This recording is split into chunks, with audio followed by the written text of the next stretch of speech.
Good afternoon, everyone. Welcome to the Virginia Beach Sportsplex for the 2023 WCLA Division II National Championships.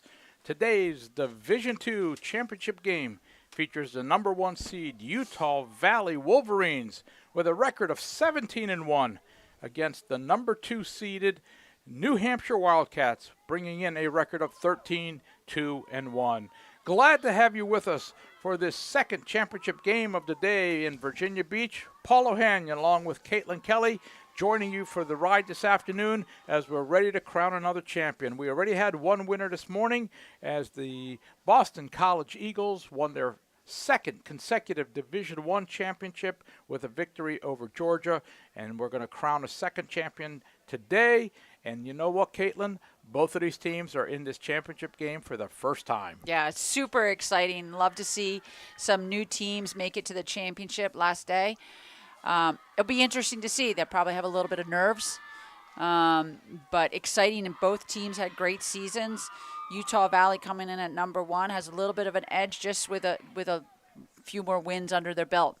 But we'll look to see how the games go. It is hot out there today, so potentially I think there might be some water breaks on the field for both teams. We'll see if heat is a factor in the playing style and strategy that they bring to the match today. As you folks can see on your screens, as the teams begin to take the field for the opening draw, this is a artificial surface. It's got the small rubber granulates, and it is hot on that turf, and so it will be a warm afternoon. We're pushing we're in the low 80s down here in Virginia Beach today, so these teams will be dealing with heat maybe for the first time this year. These are not southern teams. That's right. That's and right. And the turf, radiates the heat. It's definitely going to be hotter on the turf than it is for us as spectators. So, and it's middle of the afternoon. So I see potential for some conservative play, maybe some slower play to try to keep them in. And we're just about ready to go. Lexi Napton for New Hampshire, Eliza Jorgensen for Utah Valley on the opening draw, and we are set to play as we start this championship game. Glad to have you with us. We hope you enjoy it as much as we enjoy being here and watching it with you. And we have the ball down, and Maya Lightfoot for Utah Valley controls the first draw, and the ball's already on the ground. Let's see what happens. Yeah, I'd also add in that Utah Valley's roster is a little bit smaller. They have few less people on the side. Actually, both rosters aren't huge. Utah Valley is a little bit smaller. Sometimes the depth will make a difference on a Yeah, warm I think day. they're going to need their subs today for sure. So New Hampshire brings it down into the offensive zone for first shot. And they're first chance to take a lead. Yeah, they're not looking to break. They're going for a settled offense to start out the day. So New Hampshire played almost a flawless game last night in the semifinal. Beat Vermont, a league opponent. Had to play them for the 4th time this year, and they won that game 13-3. Just outstanding defensive effort, as the score would indicate. So we're anxious to see if they can duplicate that effort today against the number 1 team in the country, Utah Valley. Here's the feed and the first shot. We have a goal. Yeah. Mackenzie Kretzinger, who had a big game yesterday with 4 goals and 2 assists, draws first blood for New Hampshire, and the Wildcats take the early 1-0 lead. Yeah, it was a nice shot. She came across the front of the goal's mouth and shot back across. Kretzinger's just a freshman, so. But they called something. Oh, I'm sorry. They are waving it off. I did not see that. Sorry, Caitlin. Did not notice that they had called that off. Did you see what the call was? No, I'm looking at the replay. I don't see the official signal from up here on our replay monitor. It could have been something. I didn't see anybody go down or anything physical, so it could potentially have been in the goal circle, the shooter coming into the goal circle. Well, that'll give Utah Valley the ball as they try and bring it in. And nice anticipation. Yeah. Ball moves quickly on this turf. Yeah, this is a short turf. Yeah. It's not a longer turf where some teams are more used to playing.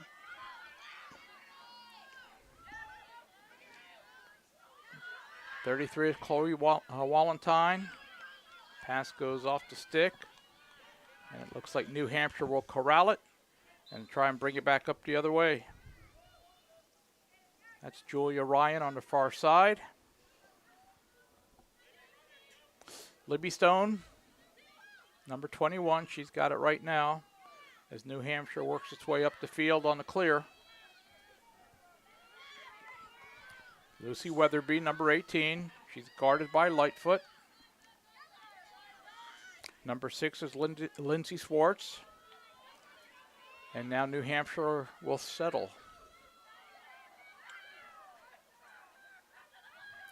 Part of the initial few minutes of the game sometimes, especially if the teams haven't played each other, they're feeling each other out, kind of looking to see what they get in terms of opportunities, what the midfield transition, what opportunities the opponent's giving them.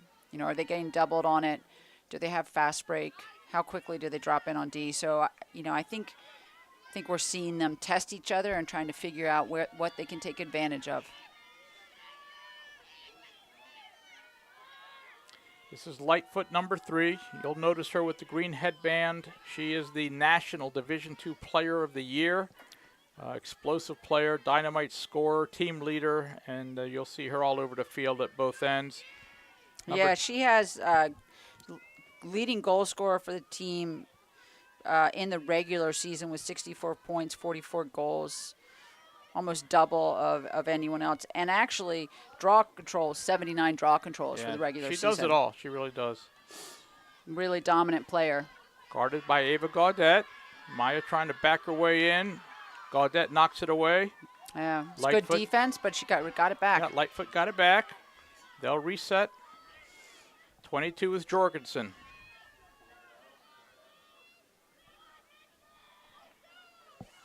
Jorgensen with 3 goals in last night's semifinal victory. She's a pretty good offensive weapon as well. Here's the cutter. Pass goes errant. It's on the ground. Utah keeps control. This is Marilyn Hales, number 9. Hales is also a good scorer for Utah Valley, and there she goes. Finishes. That was a great finish. She finished with three defenders on her, was able to get through. It was a pretty slippery move. Marilyn Hiles. This one stands up. Now we'll give Utah Valley first blood.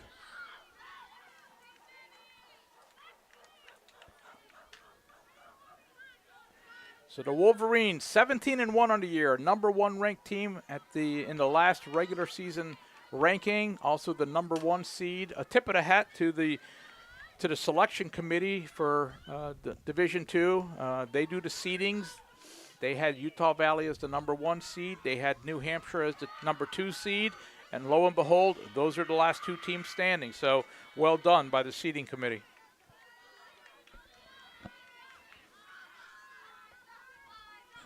One to nothing, exactly 10 minutes to go in the first quarter. This is Jorgensen for Utah Valley on the draw. Clean draw Clean control. win. Rebecca Shepard corrals it, number 10. Another dynamic offensive weapon for Utah Valley. Looks the Wolverines have a lot of weapons. Looks like UNH is going to try to double the ball in the midfield. A lot of work, force that turnover. Well, and they're going to corral it. Kate Johnson looks like she had the takeaway, then got shoved, and it'll be New Hampshire ball. That's Johnson, number 8, with it. And now they'll set it up. They're settling down. Yeah, settling. Now we got a whistle again. White was offsides. Oh, offsides call.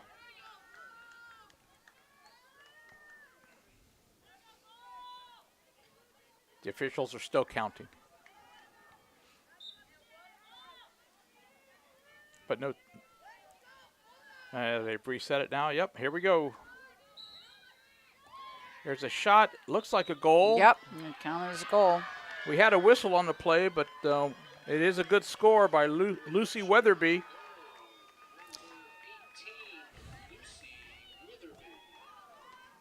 That's her first, obviously, of the game. So we're now tied 1-1.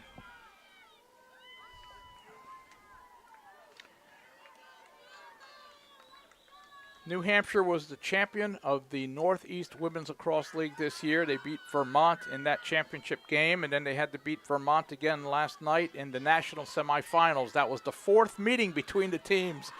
And Utah Valley also had to beat an opponent or face an opponent for the fourth time, Denver, in their semifinal yesterday. Both teams defeating league rivals to earn their ticket into the championship game. All right. Utah Valley with the draw control. This is Rebecca Shepard. She was named as an All-American earlier this week.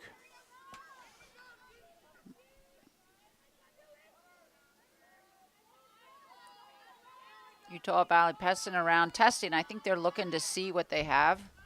No one's even really challenging at this point. No real movement yet. No, I think they're looking. They might be trying to set something up.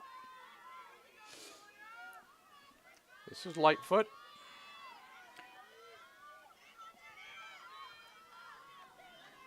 There's a cutter, shot, and a goal. Yeah. Is it a circle violation? Don't think so. Yep. Oh, it is. Yep, you are. They waved it off. Yeah. So a parent goal by Ava Double-Layer, but was pretty in tight. Yeah. So they've wiped it out.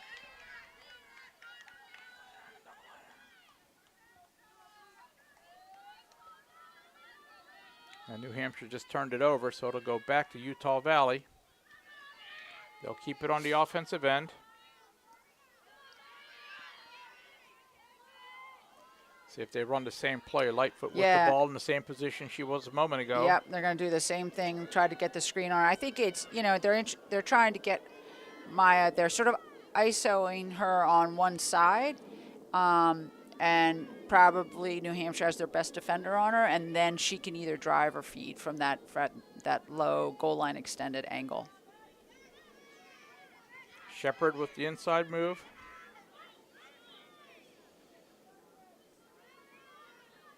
Thirteen is Hiroba.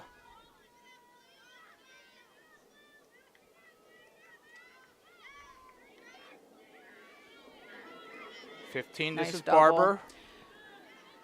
And then bring it back out. Shepard again. There's the pass inside, knocked down. And New Hampshire corrals it. Yeah. That's Megan Goodman. I think Utah Valley is trying to figure out what they have. They're not running too many things at one time. New Hampshire's done a great job doubling the ball anytime they're trying to come in the 8 from the top.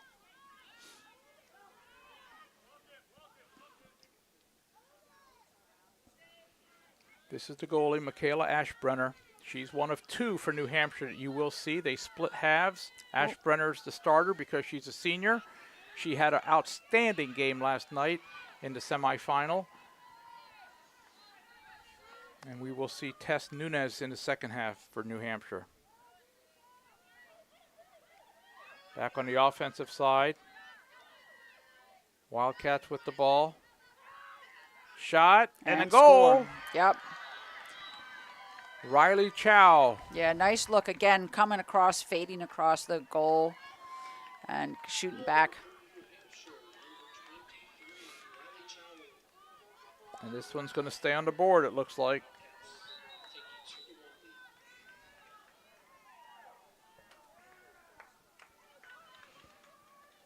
I think they're having their mandatory water break. Yeah.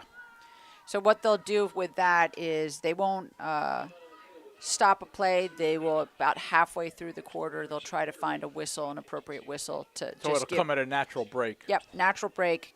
Give both teams an opportunity to get some water, cool off. So let's take this moment to explain. We'll explain the format of the Division II tournament because for those of you that follow the WCLA, the Division II tournament is a little bit different than the Division I tournament. The Division I tournament is a 16-team bracket, single elimination. Number 1 seed plays 16 and so on, single elimination.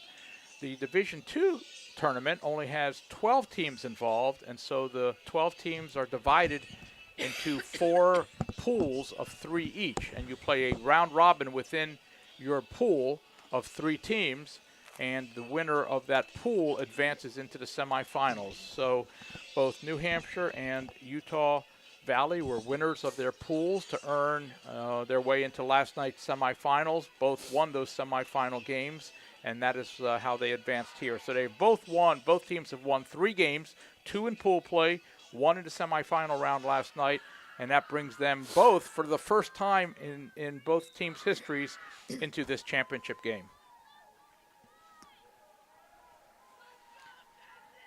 Utah Valley was the #1 seed last year as well. They lost in the semifinal last year to Vermont, and have worked all year, very focused, determined, as the players said, to return to this championship game, first to get past the semifinal hurdle, which they did last night, and now to chase their first championship.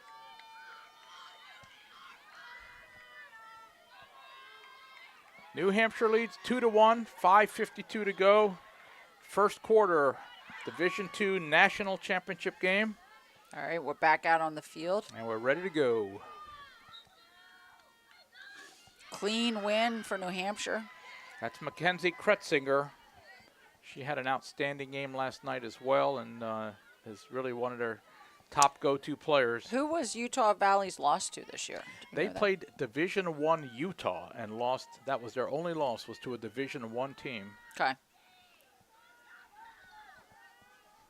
The biggest challenge for them was getting out of their region and their league with 3 victories against Denver. And there's a shot and a goal. That went in? Yes, it went in. Yep. It was a goal. Again, same thing, fading across, coming across That's front of the goal and shooting back. That's the 3rd goal. It's gone that way. Though it's only the 2nd one that counted. Well, second for Lucy Weatherby. She's got 2 of the 3, and New Hampshire now has a 3-1 lead.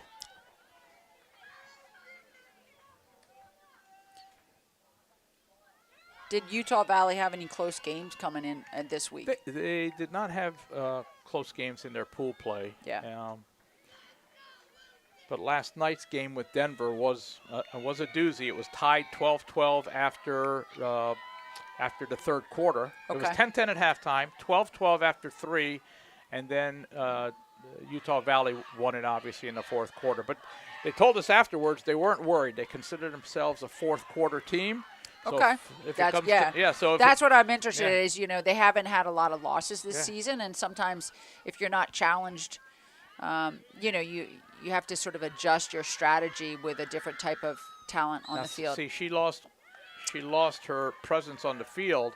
That's Maya Lightfoot. I think was looking at the white lines. We have a number of different lines, as you can see, on the field, and the pink or reddish lines, which are relatively faint, but they are the women's lacrosse lines. Correct. I actually think that happened in the Division I game a couple times. I think some players were confused and ran out of bounds unwittingly. New Hampshire comes up with the loose ball. Riley Chow, who just scored, has it.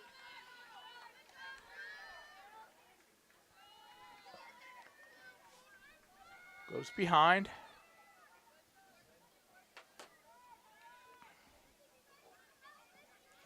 .14 with it right now is Avery Green. Works its way around.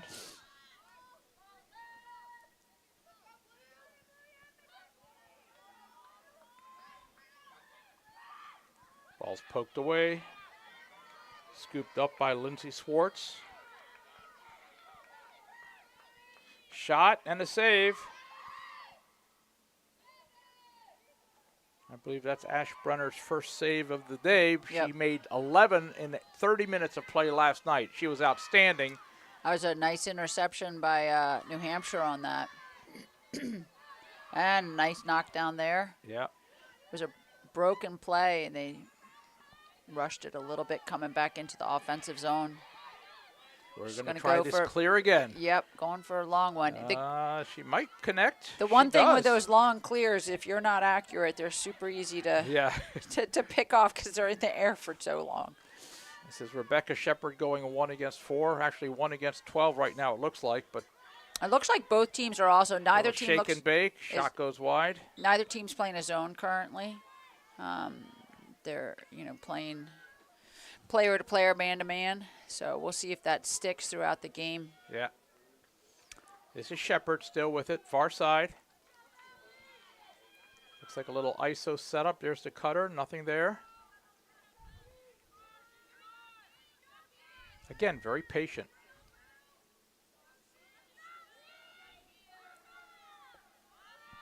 '19 is Emilero. 22, as we mentioned, Jorgensen.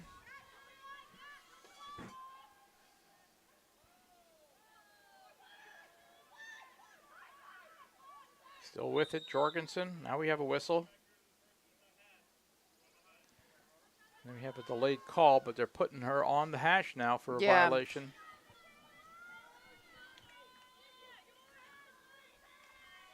So Jorgensen will have a chance to cut this lead in half. And there it she is. Rips it. I think that was some sort of on the body or check. If it's a shooting space call, they're going to call it immediately. If it's a delayed, it's a flag, it's going to be a call that has less danger associated with it. So that's why we saw a little bit of delay before she was brought back around to where the penalty originally occurred. Yeah. First goal of the day for Jorgensen, who had 3 last night. She beat Ashbrenner up high.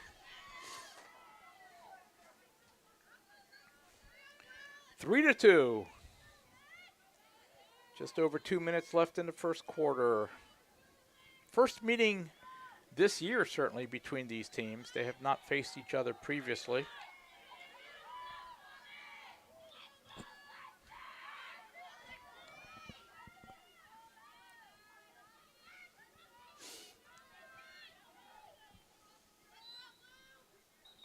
Ball's up. And we'll have possession to Utah Valley. They'll get a chance to tie the score. Yep.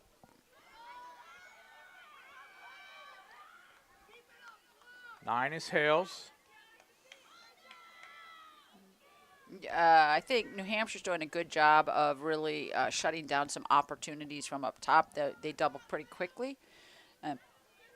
Utah has not been interested in challenging those double teams from the top of the 8 meters yet. That was Emma Laro going wide with her shot.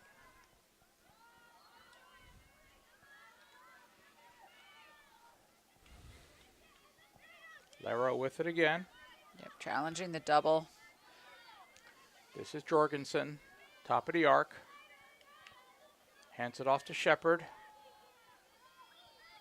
Nice little inside spin, look. yeah, a little interesting give and go there. This is Jorgensen with it still. Checked away. Yeah, some double teamed. They're super aggressive on their double teams, and so that's really seems like it's backed Utah Valley off so far. But Jorgensen will now be at the stripe. Ball knocked away, scooped up by Ashbrenner.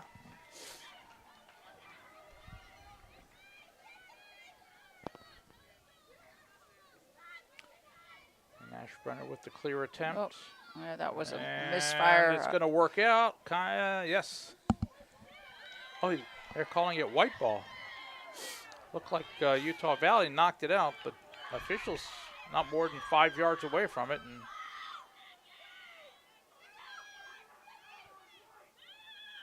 well, it's going right. Well, possibly. No, it's a lucky bounce. Yeah, Lightfoot carrying it in. But she popped out of her stick. Yeah.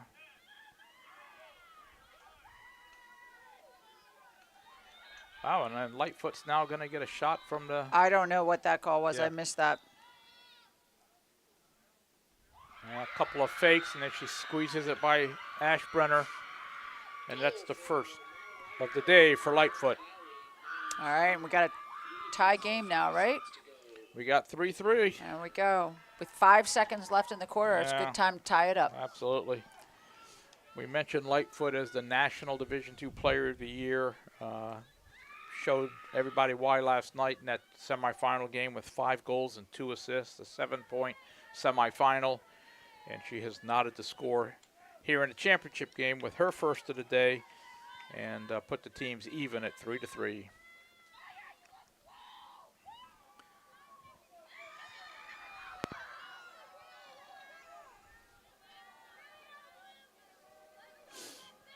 5 seconds to go.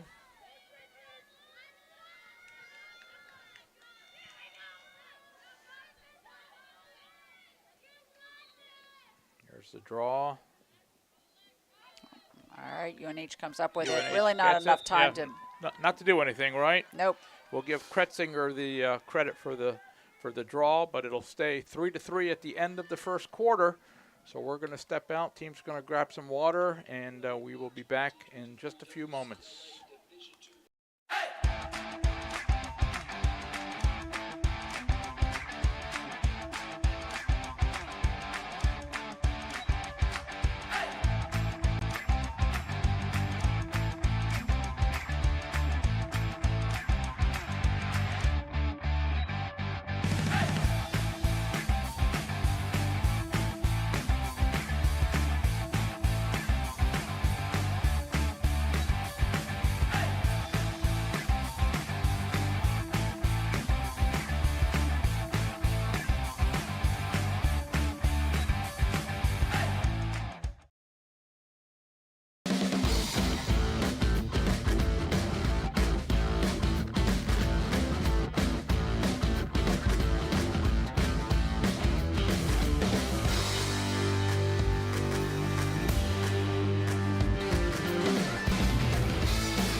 Welcome back, folks, to Virginia Beach as we head into the second quarter of the WCLA Division II Championship game.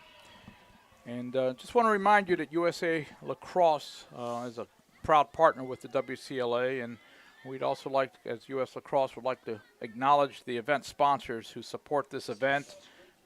Thank you, a big thank you to DJO, MedStar Health, and Gatorade for serving as the official event sponsors. And the WCLA would also like to thank a local entity, The Shack, almost right across the street from the beach. They were the host of this year's banquet partner, and I think everybody who was there had a great evening. Yeah, it was a great evening. A lot of awards, a lot of great performances this year, Yeah. Not just of the teams here at Championship Week, but throughout the league and the season. We saw Individual awards, Yep. national All-America honors, all announced Tuesday evening. We're ready to go. Second quarter of play. We're knotted at 3-3.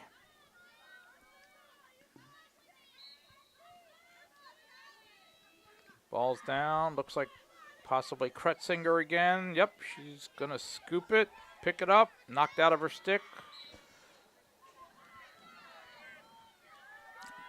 And it will go to Utah Valley. This is Rebecca Shepard.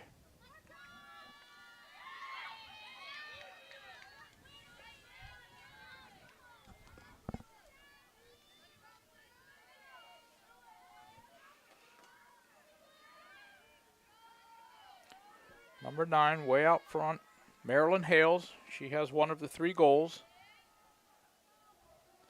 Maya Lightfoot. It'll be interesting to see if they make any adjustments in this quarter. Still playing player-to-player, man-to-man, and a patient look. They're all, for the last quarter, they had more players behind the goal line extended and looking like to double and triple team or triple roll the goal circle. This time they look a little more top heavy on the 8. Yeah. This is Jorgensen with the ball on her stick, 22. Now she passes it off. I think they're trying to feed across the elbow to Maya. They just tried that. So they're doing stacks on the elbows, the two corners of the 8 meters, trying to run plays from there, feed across the 8 meters. This is Shepard handing it off. Barber with the ball right now, number 15. Now it's back to Hiroba. 13. There's a feed inside. Ball's nice down. It's a good feed. Laro just could not handle it, and it goes over to New Hampshire.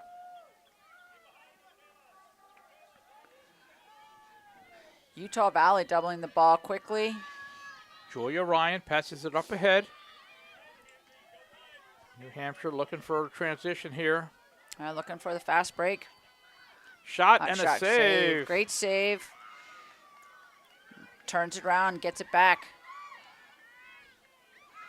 That's Beverly Jones. She's an All-America goalie as well for Utah Valley, and she had that stop. And Utah Valley brings it quickly back down to the offensive end. Yeah, but they're Shepard. not looking to break. They're taking it behind. Shepard slips down. Nobody else on her. She's okay. Yep, They're very meticulous. Yeah, right they're there. going for that. You know, we just saw UNH try to break and go for a fast, quick shot. Yeah. And Utah Valley seems like they want to set up the plays. This is Hales, number 9. Again, still on top of the 8, though. Very heavy up there. Yeah, Trying a lot to of take, traffic up there. Yeah, try and take advantage of a little bit of chaos. Maybe get a call, maybe get an 8 meter. Good defense by Julia Ryan, number 3. Now this is Goodman guarding.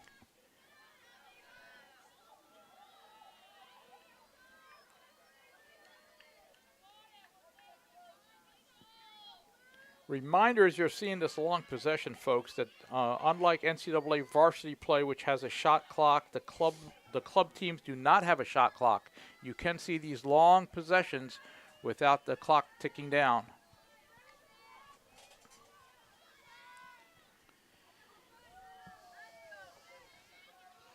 Lindsay Barber's 15. She's got it up top. And this is Jorgensen. They'll pass it again.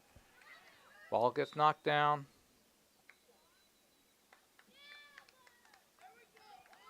All right, they got an 8. Oh, nope, they're on the 12. Yep.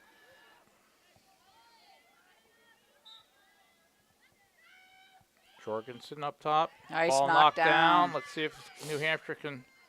That was Kretzinger who knocked it down, but great save on the shot. Yeah, it was a broken play. Utah Valley got the shot off. Goalie made a great save coming up. Ashbrenner, she did that several times last night. Just stopped those point blank shots.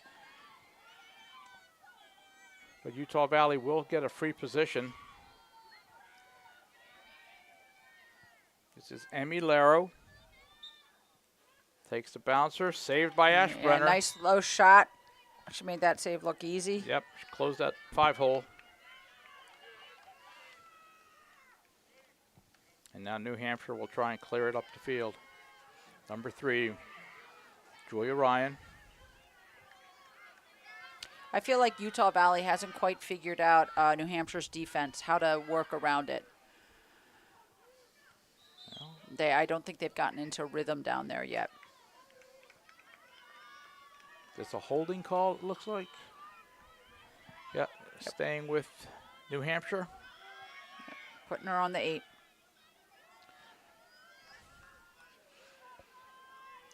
This is Riley Chow. She already has 1 goal. She'll get a chance at another right now.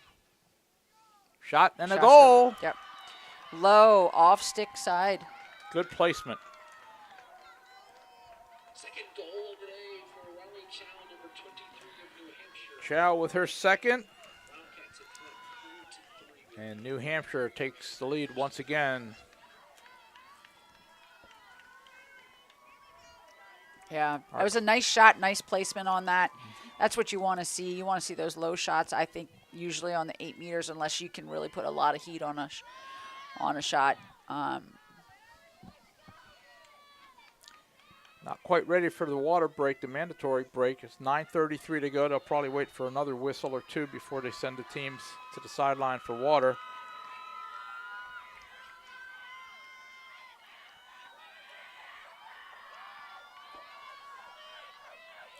As we said, both teams making their initial appearance in the championship game. And we have a violation call. Yeah, she moved early. Yeah. So Kretzinger will be awarded the ball, and she's number 17, brings it into the offensive end.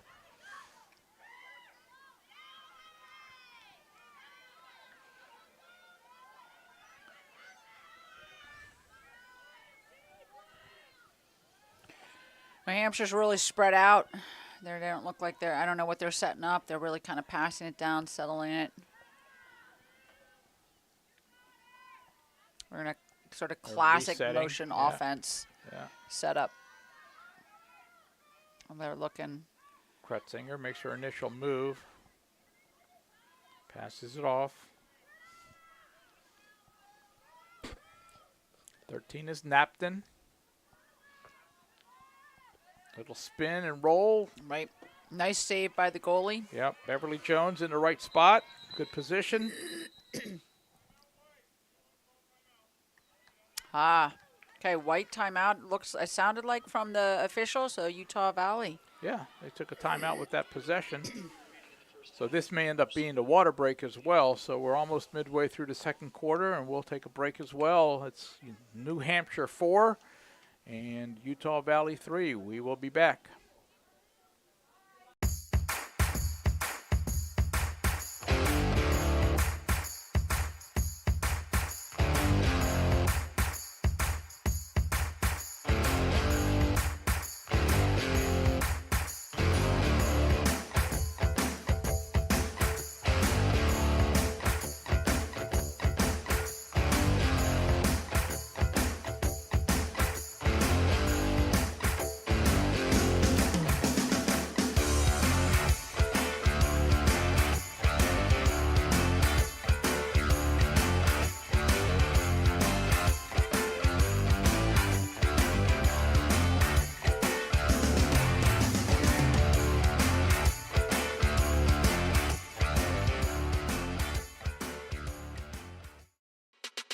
At CHKD, sports medicine is more than just treating injuries.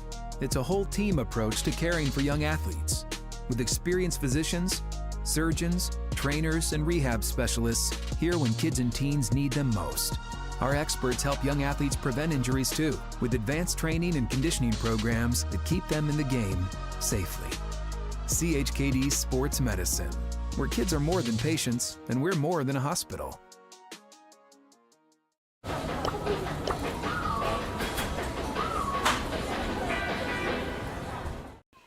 Welcome back, folks, to Virginia Beach.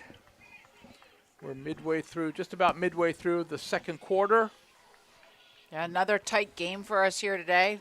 UNH with 4, Utah Valley with 3. So right now we've got the number 2 seed in UNH having a slight lead over Utah Valley. New Hampshire was champion of the Northeast Women's Lacrosse League. There were 3 highly ranked teams in that league much of the year with Providence, Vermont, and New Hampshire, and they were battling every week. It seemed like one team or the other would take the upper hand, and then the next week or the next time they'd meet, you'd see a different changeover. New Hampshire didn't move up into the number 2 slot in the rankings until the last week of the season.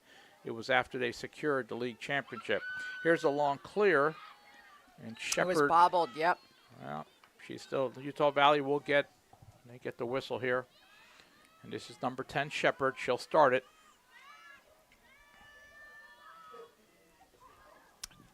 Utah Valley going back to that settled offense from up top right now. This is Jorgensen, 22. Left side, Emmy Laro. Looking to go one-on-one. Shot and a goal. That was a nice drive. That, I think, is the first time we've seen Utah Valley willing to drive through the double team, get enough speed up to break it. Yeah. First quarter especially, they were stopping their feet when that double team got to them. And so, yeah, she split the defenders that time. She Yep. made the move, and yeah, you got to get a little speed on that, and that was their first time successful at that. So quick first step made the difference, I think. And now we're knotted, 4-4.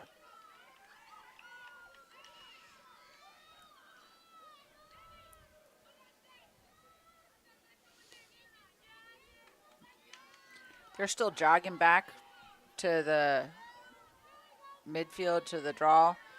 So it looks like, at least from up here where we're a little bit cooler, it looks like the heat's not getting to them yet. They don't look No, they don't look beaten down. Although we will say that New Hampshire played the late game last night. Their Quicker game was turnover, 7, yep. right? They had the 7 o'clock start. They're still jogging back for every draw, so I don't see fatigue really kicking in for either team yet. Utah Valley gets the draw. Tied 4-4. They've now got a chance to move ahead.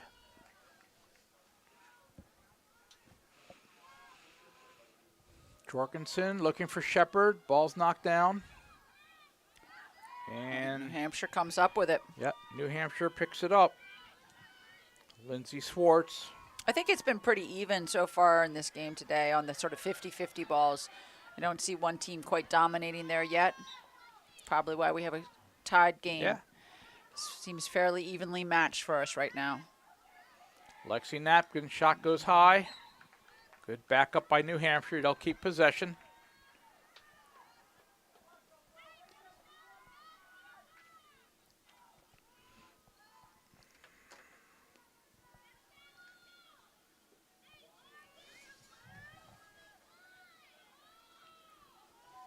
Moving it around.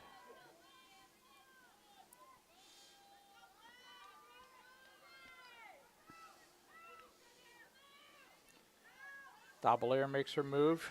Going one-on-one. Dobelier passes it off. Ball's knocked down. Yeah, it was a nice try, but forced that pass. Jorgensen scoops it up and leaves it for her goalie. That player, that cutter coming in was covered.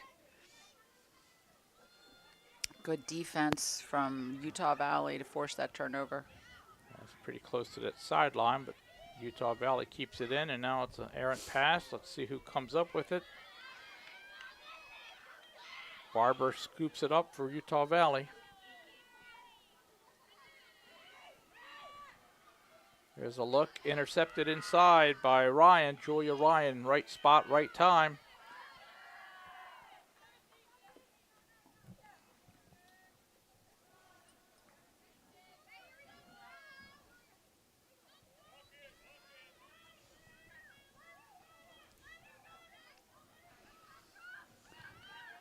We're approaching 5 minutes of play in the second quarter. Yeah, you hear the UNH coach telling his goalie to walk it out.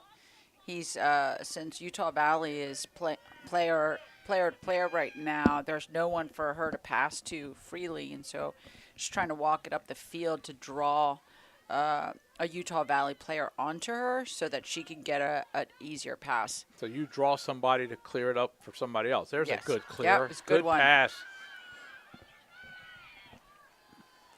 Nice. 2-on-1. Napton can't handle the pass. It was a nice look. It was a nice look, a nice 2-on-1, but Was- Napton could not handle Yeah, Doubleier's didn't pass. convert that. That goalie, Utah Valley goalie came out quicker. And now Utah Valley bringing it back the other way, but it's checked away. Krepsinger with the ball, gets knocked down.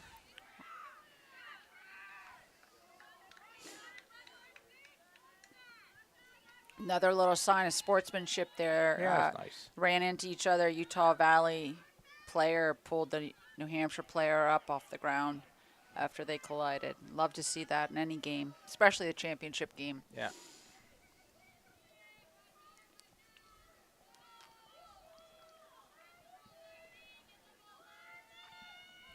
We're still at 4-4 and just under 4 to play. Krepsinger gets the whistle. She'll get a free position.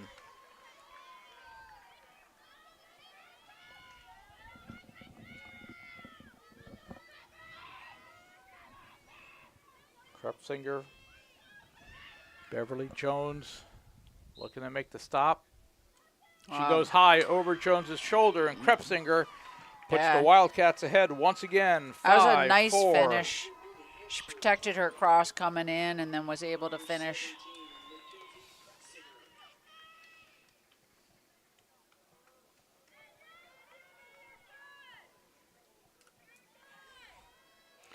Krepsinger had 4 goals last night along with 2 assists, gets her first of the game today. And it moves her team, the New Hampshire Wildcats, into the lead 5-4. Has Utah Valley had the lead yet this game? No, No, I think it's they been. were down 3-1, tied 4-4. Yep.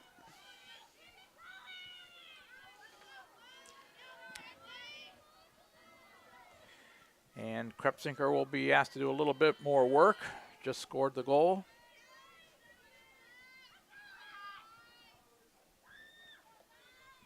And now she'll take the draw, and we've got the officials talking about something.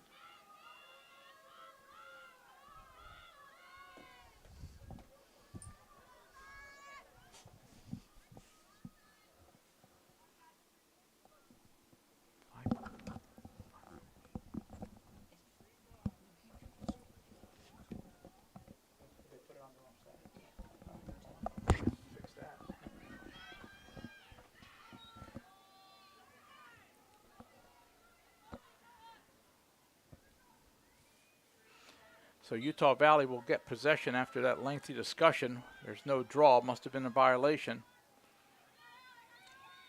But Utah Valley with the ball. Now we've got another whistle.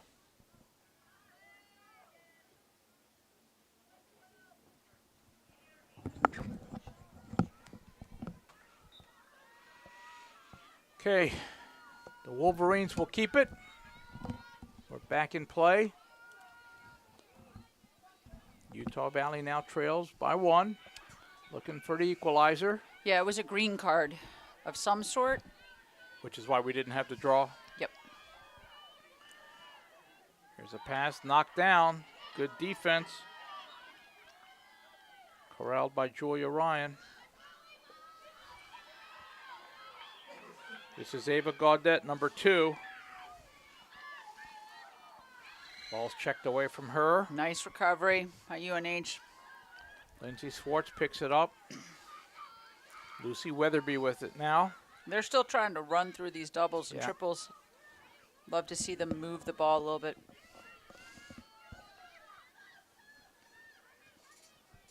Riley Chow, she's already got 2 today. Passes it off. Dabalier.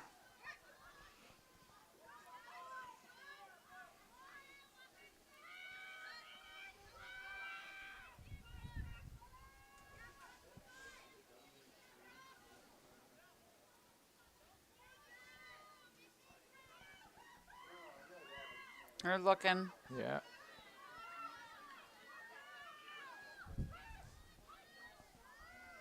Swartz moves it around.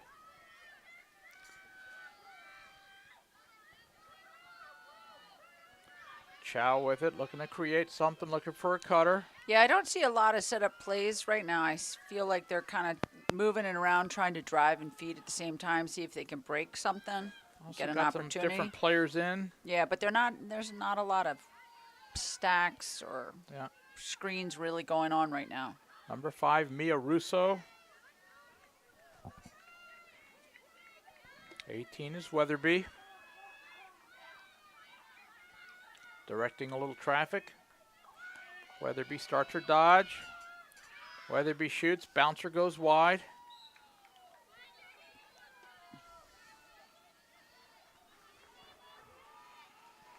Clock is under a minute. Under a minute to go in the first half. New Hampshire with the 1-goal lead. Looking to add a little bit more. This is 17 Kretzinger. They've cleared out a side for her. Yeah, they've brought it up really high for an ISO. Shot goes wide. They had cleared out the entire right side. Clock's at 30. We're under 30 now. New Hampshire, maybe one more chance to add to their little margin here. There's a feed inside, shot and a goal. Yeah, that was a nice look, feeding from that side. Great goal, great Or finish. did they call that off? Up. Another one. Yeah. All right. I'm not seeing what the call is. Well, I think they're very, very tight to the goal circle on these cuts. And from our angle, we can't quite see it, but I think she must be going in the goal circle. Didn't look like she was that close in. But anyway, they wiped that one out, and that is the end of the first half as we hear the horn. And it'll be at the break, New Hampshire 5, Utah Valley 4. And we've got a tight one in our Division II championship game. Folks, we're going to step aside for a few minutes.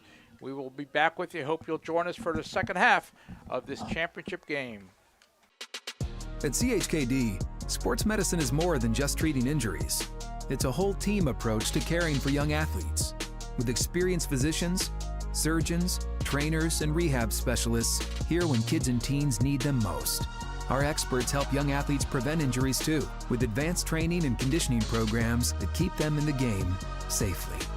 CHKD Sports Medicine, where kids are more than patients and we're more than a hospital.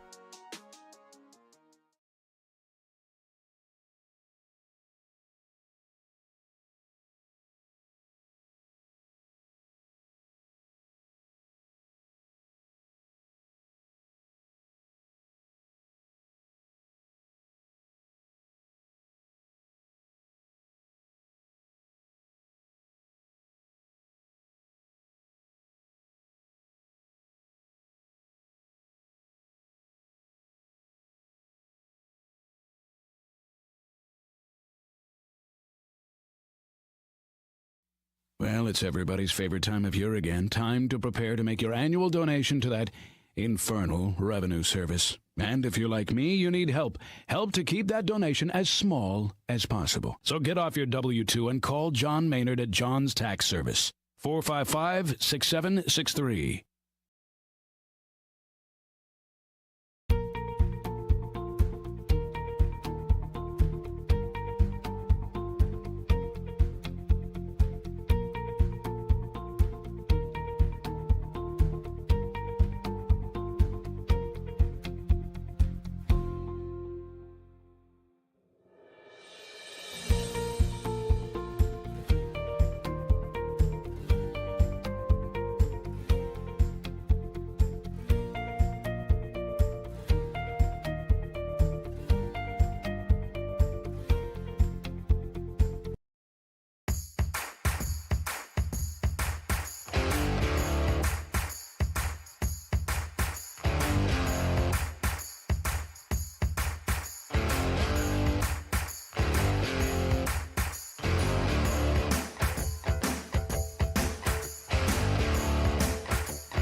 Wait, hold up. DQ put fries and onion rings in a chicken strip basket? Did you know this? Oh, of course you did. It's sitting right in front of you. Sorry. I mean, you got fries and onion rings together. Is this for real? Hey, baby, wait. Oh, yep. That just got really real. Grab a chicken strip and fry rings basket. Okay, just one. Just one. DQ, happy tastes good.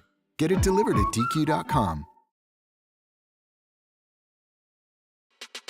At CHKD, sports medicine is more than just treating injuries.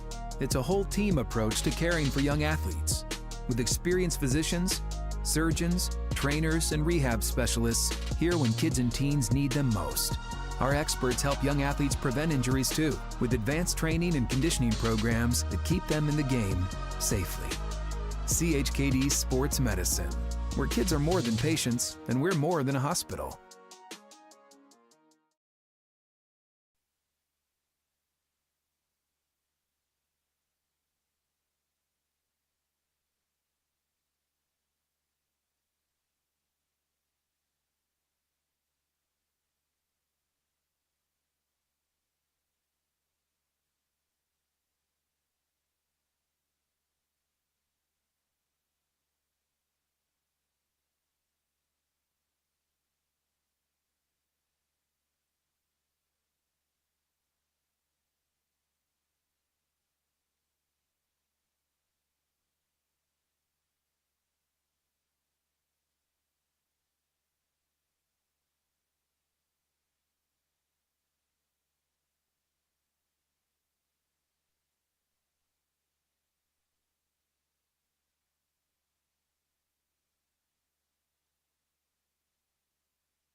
Welcome back, folks. We're ready to start our second half.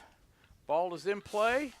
New Hampshire nursing a 1-goal lead, 5-4, but Utah Valley will have first crack at it here in the second half. Maya Lightfoot has possession, and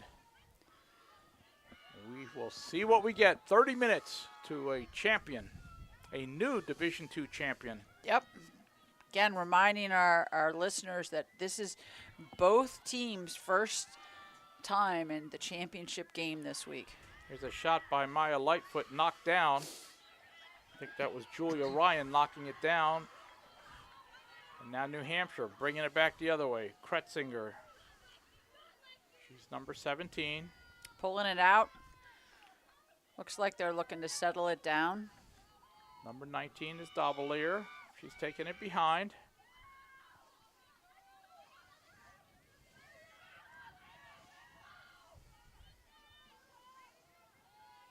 Now it'll work its way around once again.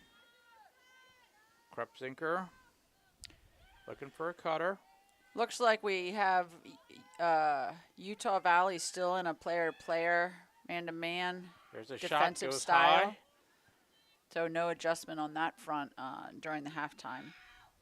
Back up by New Hampshire. Wildcats will keep it. Number 23 is Riley Chow. She had 2 of the first half goals for the Wildcats.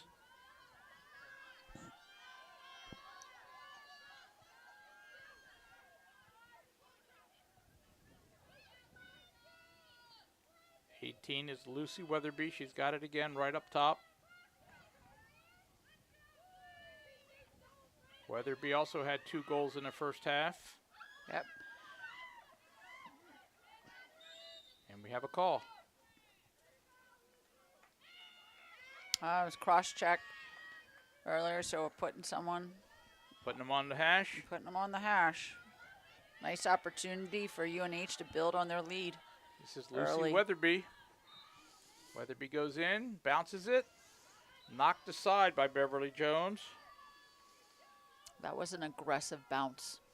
It was a big bounce. It was a big bounce. A big bounce. If you bounce the ball outside the goal circle, it's usually going to bounce over the cage like it did there. You got to get it inside a little bit. New Hampshire still with the ball. Kretzinger getting checked. Good recovery. Shot goes wide. Correction, that was Napton, not Kretzinger. White ball gets. And I guess, yeah. Utah beat them to the line.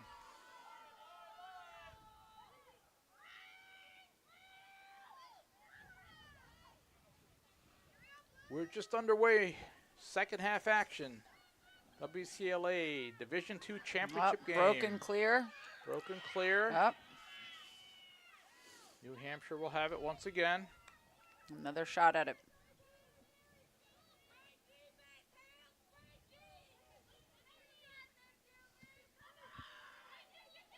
Number 6 is Lindsay Swartz.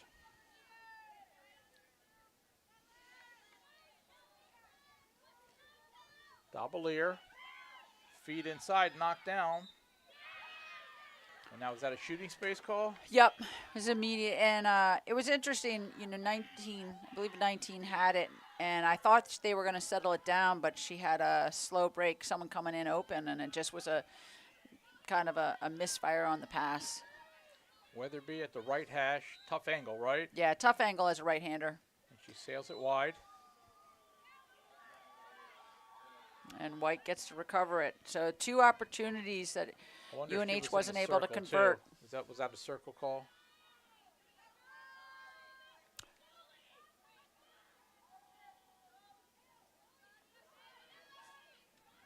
This is Beverly Jones trying to clear it out, but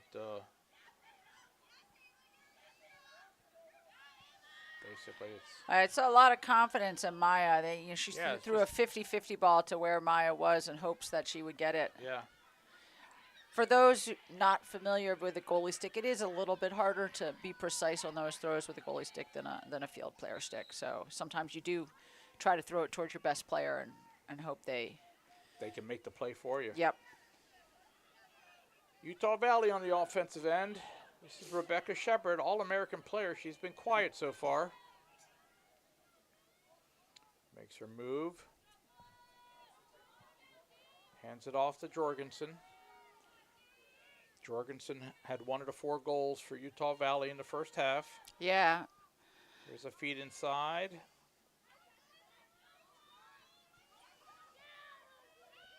Nothing there. Barber, 15. Barber makes her move. Ball's knocked away. Yeah, I really feel Utah Valley has struggled with so far this game with New Hampshire's ability to double aggressively on the Yeah. 8 meters. I think we've only seen 1 player get through successfully. I don't think that's necessarily, at least today, Utah Valley's comfort level. That push from the top 8 at the 8 meters.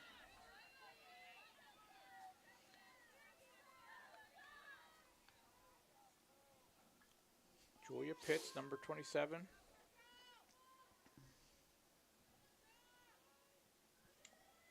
New Hampshire starts setting it up now.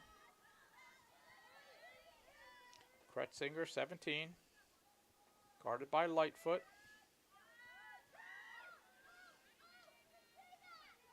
'18 is Weatherby. 6, Swartz.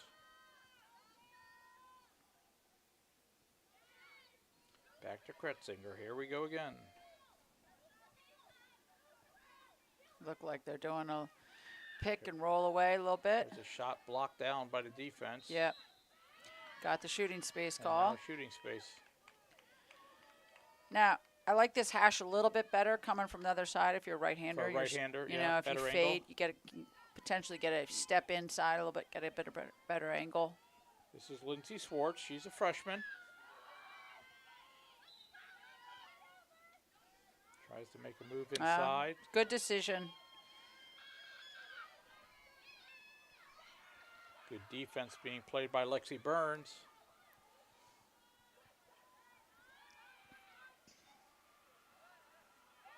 Burns again on the defensive side. Pass goes inside but knocked down, scooped, shoveled, goes Yeah. wide. Goes wide. It's interesting. We're not really seeing Utah Valley double the ball when they're driving from the top of the 8.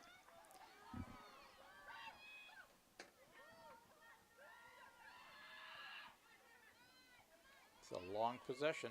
Yep. A lot of defense being played right on a hot day. Absolutely.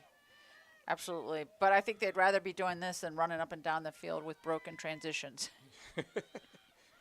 13 is Napton. It's it. They're very confident in their one-on-one defense. Yeah. they- Really, again, see, most teams are sliding on that Yep. opportunity. There's a whistle too. Stopping the clock. I think she's getting Lexi up on. Burns was the defender. Yeah, it looks like she's getting up. Trying to make out who that was. That's Lexi Napton.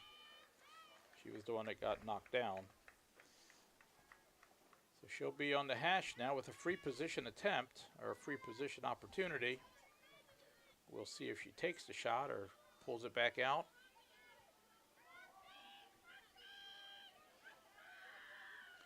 Now she's a left-hander on that left side. That's a little tougher angle, correct? Correct, and But that was a good look great there. feed. Yeah. Great feed and great composure by the shooter to Weatherby, yeah. do the pump fake and make sure she placed it around the goalie.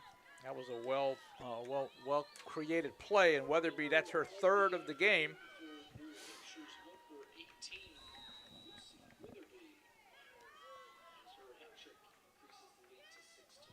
And we're going to have a water break here. New Hampshire moves ahead 6-4.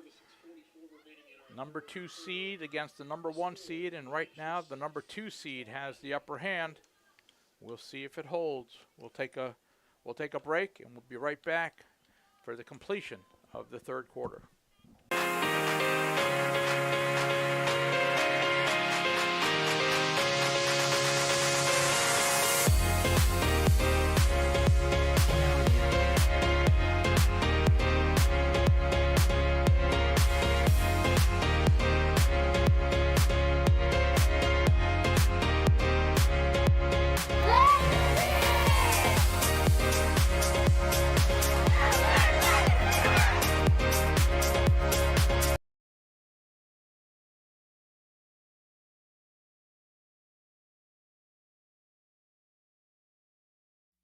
Well, it's everybody's favorite time of year again. Time to prepare to make your annual donation to that infernal revenue service. And if you're like me, you need help. Help to keep that donation. After more than 50 years of innovation, AstroTurf still leads the way. The inventor of artificial turf does it all, right here in the USA.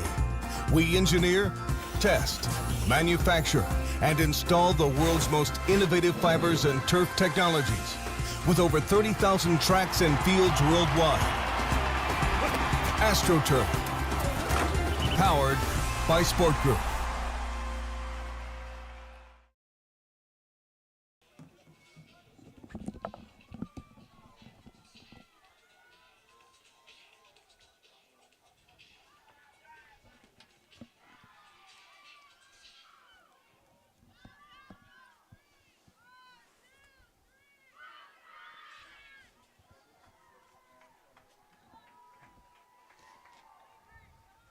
USA Lacrosse is the governing body of lacrosse and provides national leadership, structure, and resources to fuel the sport's growth and enrich the experience of all participants. As a proud partner with the WCLA for the championship since 2001, USA Lacrosse congratulates all the hardworking student athletes and the coaches from across the country who made their way to Virginia Beach this week. Well done. We had 12 Division II teams qualify. We had 16 Division I teams, 28 teams that have been here in Virginia Beach since Tuesday for this championship. Well done, ladies, and we're a little over 21 minutes remaining in the last game of the tournament.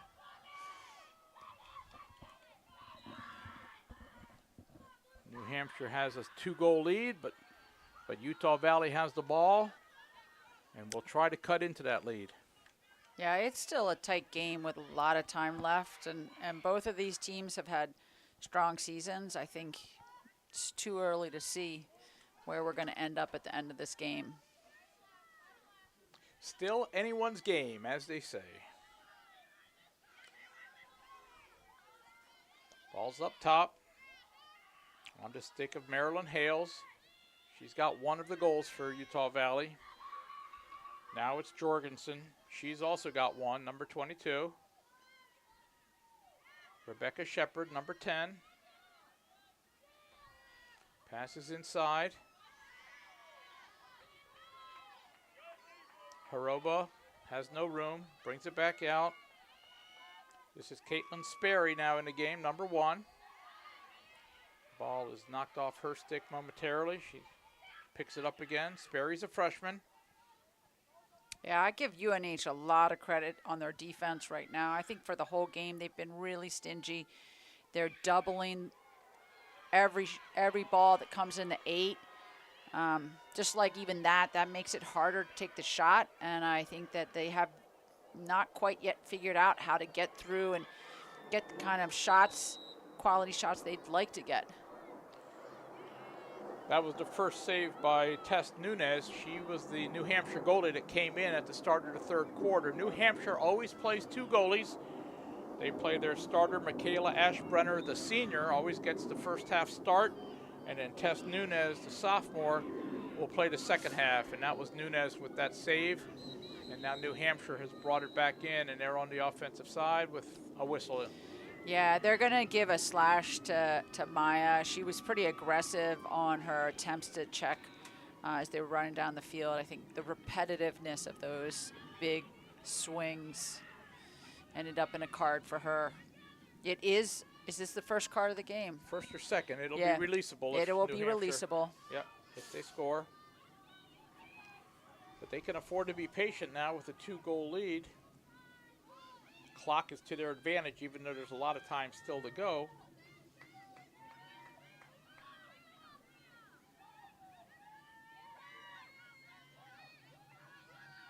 '27, Julia Pitts.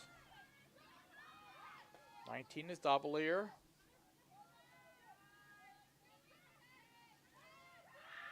Krepsinger, nice save. and a big save by Beverly Jones.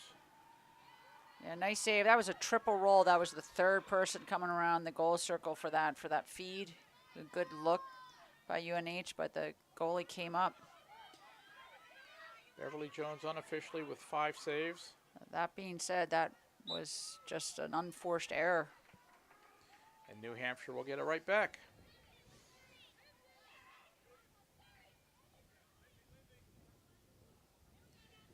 This is Megan Goodman starts it up.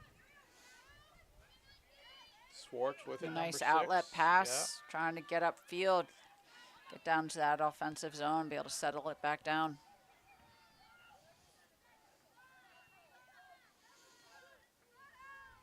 Pulling it out. Yeah. This is Dobelier, 19.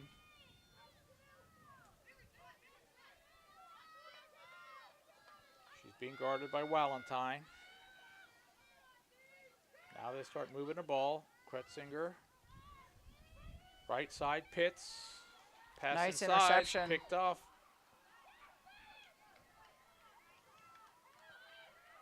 Good anticipation on the part Yeah. of Jones. We saw that in the first championship game with Georgia's goalie Delaney Ott, who picked off a couple of them. And again, long clearing pass, Yep. just thrown up for grabs right there. Yeah, I think she's counting on her team's, competitive skills and abilities to come up with a 50-50 ball.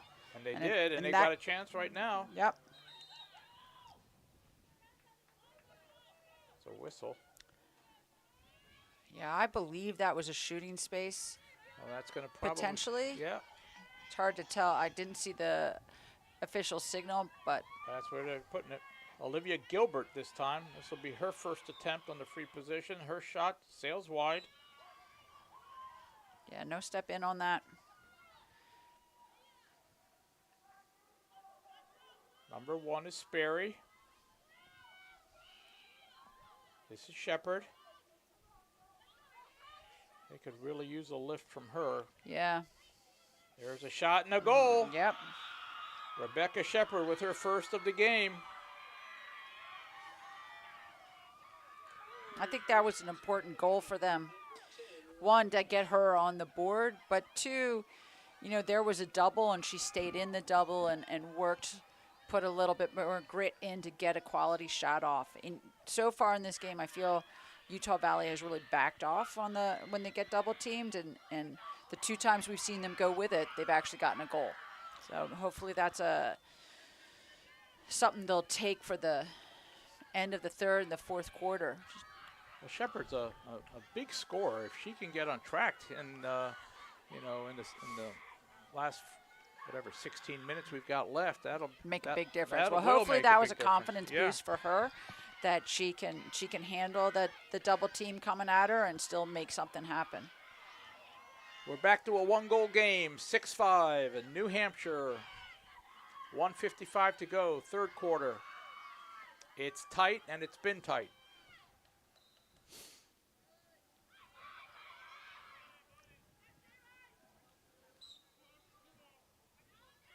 And they're calling it a blue ball. New Hampshire will have it. And they'll put it into play. This is Swartz, number 6, carrying it down. Yeah, taking it outside, though. They're going to look to settle down again, Yeah. work it around, let their players get in positions, figure out what they want to call next. This is Brooke Ward, 26, goes back up top.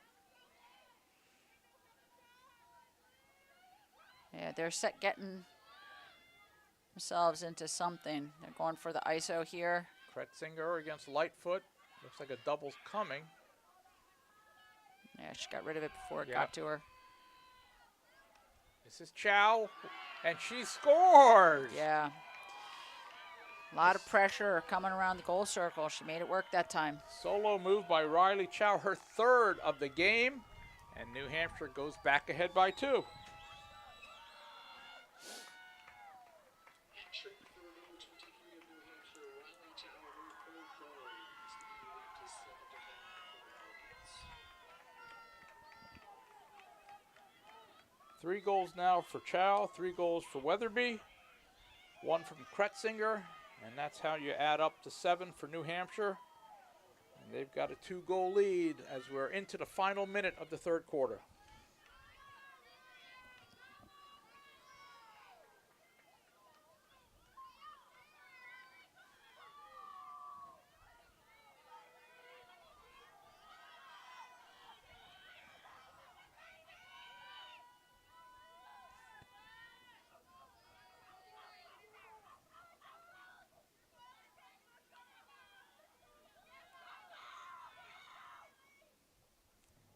Looks like we're finally lined up. There we go. Ball's in play. Knocked around. No possession awarded yet. And Shepard has it for Utah Valley. Yeah, quick job. Let's move it upfield. The block. Lightfoot has it. All right, 33 seconds. See if they're going to set something up.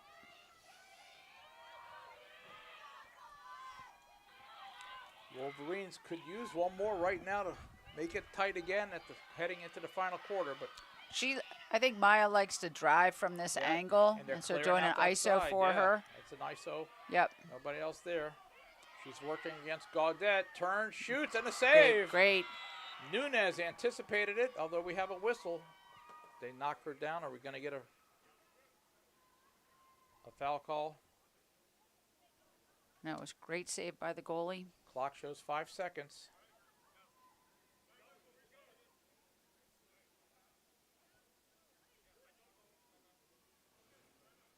I think there's a question about. No, I think it's a timeout. Yeah, I think New Hampshire ended up taking a timeout, and I don't think they wanted it. Correct. I'm not sure. And so they're getting a timeout with 5 seconds to go, and they're going to burn one of their second half timeouts. Yep. And I think that was, they were hoping that they could waive that off, but evidently the official said, I heard it, I got to give it to you. Yep. So there's 5 seconds. There's probably not much they're going to be able to do. No. No. So And it's we kind can, of a- unlike the men's game, you cannot score a goal with a goalie stick in the women's game. So she cannot, throw a Keep hail. it long and hope for the great bounce. No, Yeah. cannot hope for the great bounce. Though it's fun to try in practice. Well, yeah, so we'll wait here because we got 5 seconds to burn before the end of the quarter. And so this will be a lengthy break for the players, which actually might be It'll be good. a good thing on a hot day. They've got this timeout. We're gonna have 5 seconds of action, and then they're gonna have the quarter break. So they're gonna have a pretty good break heading into the final 15. Yep. May not be the worst thing. No, absolutely. And I don't think neither coach has taken more than one timeout. So they still have at Yeah. least one in their pocket. They're going to get the water break Yeah. too. Yeah. So- mid-quarter. With this close a game, you want your team firing on all cylinders and not fatigued for that last 15 minutes of play.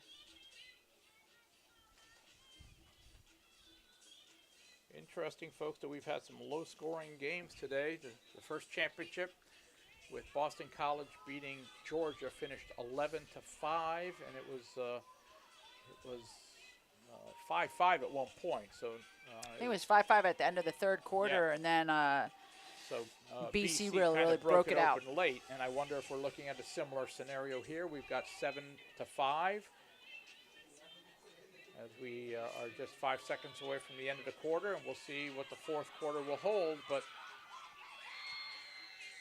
let's see how New Hampshire handles this, because Utah Valley is going to press the goalie, but she's just going to hold on to it and let the time run out. And there is the horn. So probably an unnecessary and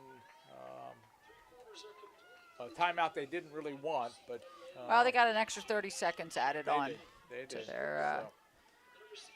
So that's the end of 3 quarters of play. We will step out now. It's after the third quarter. New Hampshire 7, Utah Valley 5. Join us for the final 15, won't you?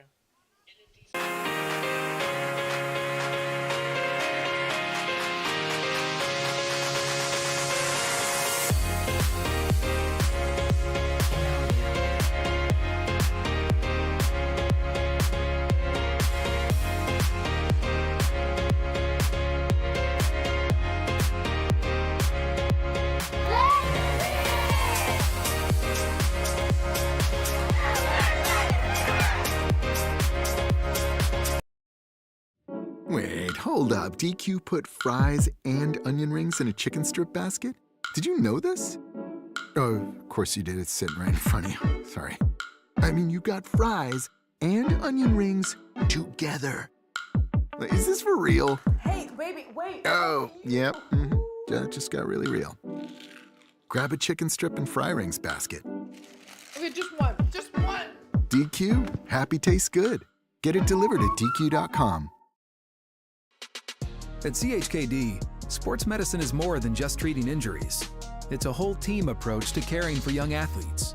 With experienced physicians, surgeons, trainers, and rehab specialists here when kids and teens need them most. Our experts help young athletes prevent injuries too, with advanced training and conditioning programs that keep them in the game safely. CHKD Sports Medicine, where kids are more than patients and we're more than a hospital. Well, it's everybody's favorite time of year again. Time to prepare to make your annual donation to that infernal revenue service. And if you're like me, you need help. Help to keep that donation as small as possible. So get off your W-2 and call John Maynard at John's Tax Service. 455-6763.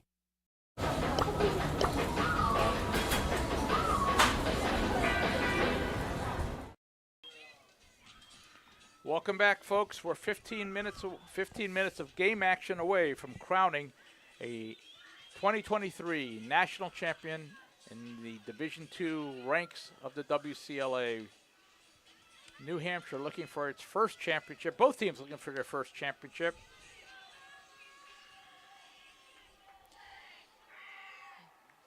Hope you all are enjoying the afternoon with us. We were looking through the chats just now, and I just have to give a shout out to the best chat so far in the game. From MB, Michael Jordan chose 23 after watching 23 on UNH play. It's a great shout out. I hope you guys are all enjoying the game and as excited as we are for what I believe will be a close finish in this last 15 minutes of play. Here we go. We're set to get it started.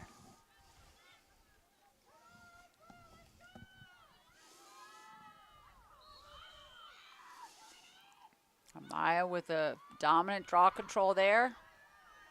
Looking to spark her team back. There she goes. She's taking it herself. Yeah. Utah Valley with a chance to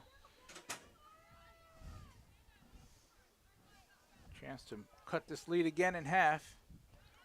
Down by 2. That penalty almost worked against her. She was about to Yeah. break through a double, triple team, and with free movement, the defense could get back in. Yeah. This is Shepard, who had the last goal for Utah Valley.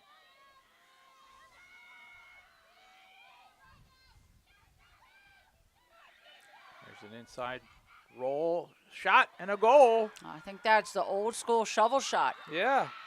Emilero.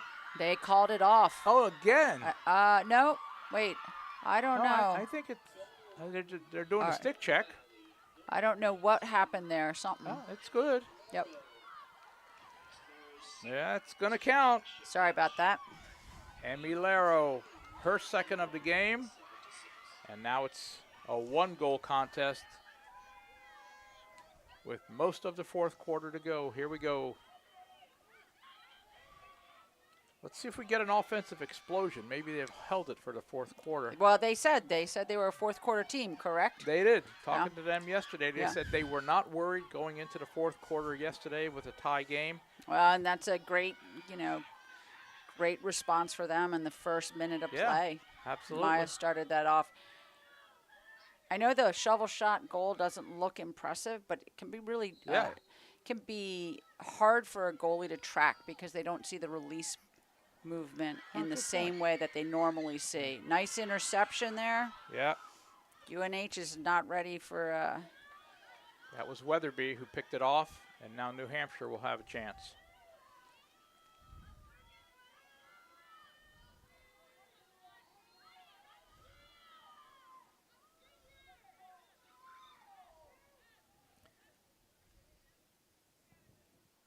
(19) is Dobelier. Kretzinger.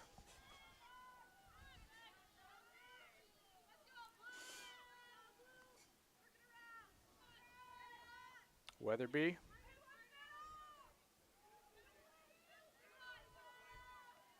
Weatherby starts to dodge. Right side's kind of cleared out.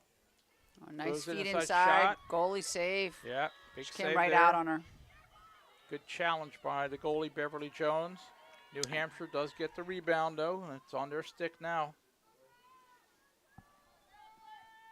And they'll set it up.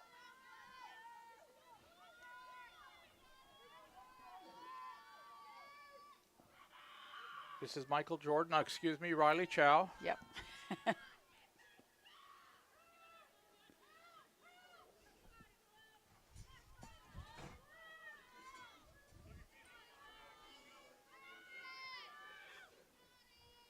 Just a reminder again, there's no shot clock in WCLA play, folks. Turnover allows Utah Valley to get it, and Jones just throws it long. And Yeah, she's going is to throw it still towards in? Maya. Yep. And Lightfoot does come up with it. So that time it worked. The long pass, and just let Lightfoot chase it down. It's a strategy. It's something. I guess it's a strategy. Kelly Winger keeping tabs on Gaudette keeping tabs on Lightfoot there. Yeah, I think she's been matched up with her the whole game. Yeah. I think she's done a great job of, minimizing her impact. I mean, Maya's still finding a way, Yeah. but Gaudette has done a great job just face guarding her the whole time. There's a shot that's wide from Hales.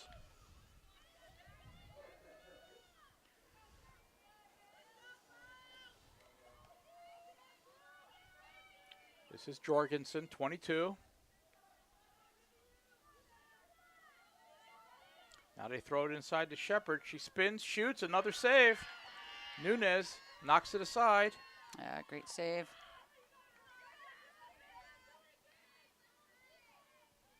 Utah Valley keeps it. There's a cutter, shot, Nice. and another. I don't know if it got all the way to the goalie that time. Yeah. Got knocked Another down. 50-50 ball. But Utah Valley tracks it down again. They'll get a third chance. Number 9 is Hales. Number 10 right now is Shepard. Go ahead. For those of you guys watching, I want you to point out to you number 2 on UNH watching Maya. Most of the other players, as we say, their heads on a swivel. They're looking for, at their player and the ball. Gaudette never takes her eyes off of Maya. It's a true face guard. Now they have to switch. Yep. And they're trying everything they can. There's a dodge by Shepard, and she draws the whistle, so she's going to have a free position chance to tie this game.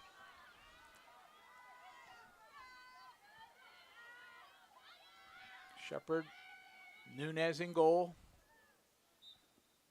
Here's the shot. Nice and slow shot again. And it's in the back of the net. She goes low on Nunez. Shepard's second of the game. Yeah, I think the last couple goals going in on UNH have been low. And now, folks, we are tied again. Tied again, 10 minutes. It's a 10-minute game, 10-minute season at this point. You can't script it better than that. Again, as Paul said before, shout out to the ranking committee. We have number 1, number 2 here in the championship game, and it's a tied game with 10 minutes left. Yeah.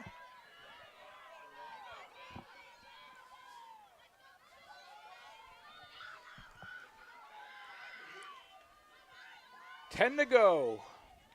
10:07 to be exact, but we're tied again at 7.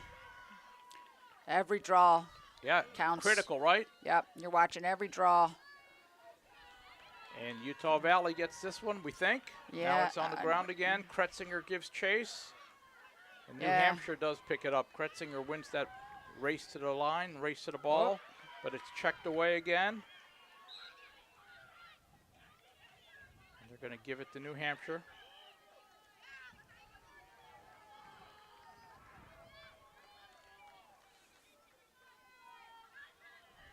Okay, so how patient should you be at New Hampshire? Now you're not playing from the lead anymore. You're playing, in a tie scenario. Although they almost threw that one out of bounds. They did throw it out of bounds. You try to be super patient and make sure you have a shot that you think you're going to get, 80, 90% chance it's going in. Check the goalie here. Whistle. Now we have a timeout. Timeout. I don't think this is the water break, so I think New Hampshire took this time. It looked like it might be wanting to settle. That with that unforced error there, that ball might be looking to settle the team down and remind them that they've held the lead for the bulk of the game and just to again, be patient. You don't have to win by 20. You only have to win by 1. Yeah. And then, but they just took this. If it's New Hampshire's timeout, and they had that one with 5 seconds to go in the third quarter, so they're done. Is it 3? I believe they have Okay. 3. All right. Okay. Nunez coming over and taking a break as well. But I also, even if this was their last one, this is a pivotal moment. They tied it up. Yeah. If he has any sense that his team is frazzled, or not losing a little bit of composure over the last few minutes, you want to settle your team. Yeah, you want to settle your team before the other team gets momentum. Make sure they're feeling confident. They understand the game strategy. You got 10 minutes or 9 minutes to play. Yeah. Make sure you're composed. Make sure you're being disciplined, minimizing errors, and putting your best game out for the last few minutes of the game.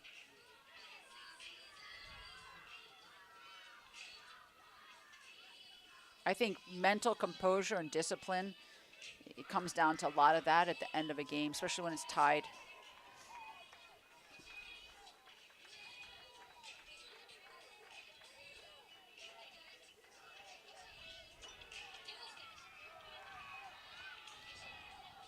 Scoring for New Hampshire today has been mostly by 2 players. Riley Chow with 3 and Lucy Weatherby with 3. And Mackenzie Kretzinger has added 1. That's how you get to 7. A little bit more balance on the Utah Valley side. Rebecca Shepard has had the last 2. And Emmy Laro also has 2. And then Maya Lightfoot, Marilyn Hales, and Eliza Jorgensen with 1 apiece. So we stand at 7-7. We're just ready to get it going here once again. 4th quarter action from Virginia Beach. Now there's a check.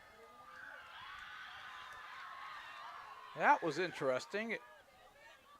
Jones lost it and then got it right back off the stick of Chow. Chow picked her pocket and then Jones got it right back, and now Utah Valley at the offensive side with a go-ahead goal.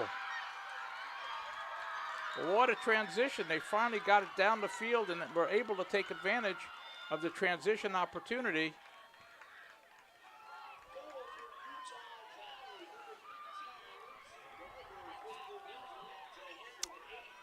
So Lindsay Barber with her first of the game.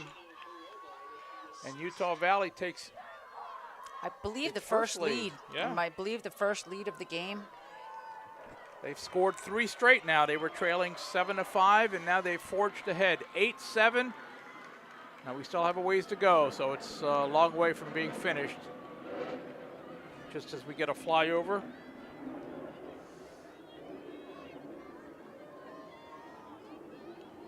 Utah Valley 8, New Hampshire 7. Let's see where we go from here. New Hampshire has switched it up, so they now have 5 back on D on the draw. A little bit more defensive mindset. Utah Valley wins the draw. Lightfoot scoops it. And so they've got the ball and the 1-goal lead.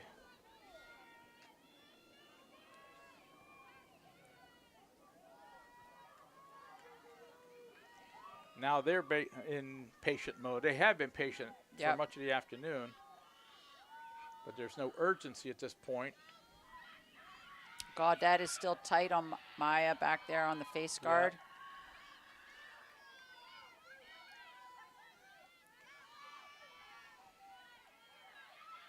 This is Haroba, 13. Inside roll, now they're calling it a charge. That's against Hales. It'll give it back over to the Wildcats.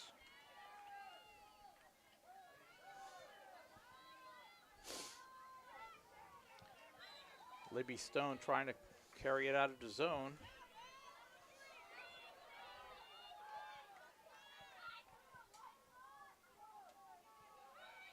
And this is Gaudette. She'll bring it up. And Lightfoot knocks it away from her. And we're going to get a whistle. Yeah, get a card for the big slash. Gaudette was frustrated. Yeah.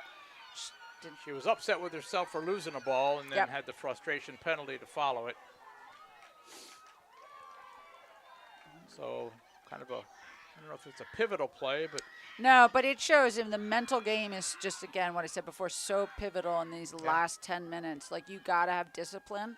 You got to have focus and just be in the moment, making the best play every time. Not let the tension and the drama of a close game get to you. well, and Utah Valley just threw it out of bounds. Yeah. So the Wildcats get the ball back. Yep. I think we're seeing some unforced errors here for sure.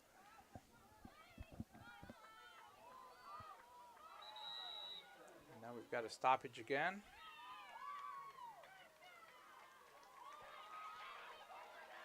Is this an offsides? I'm not sure what that call I didn't was. see the call, but I I'm didn't guessing see maybe the it call. was offsides. They might have forgotten they're playing a player down.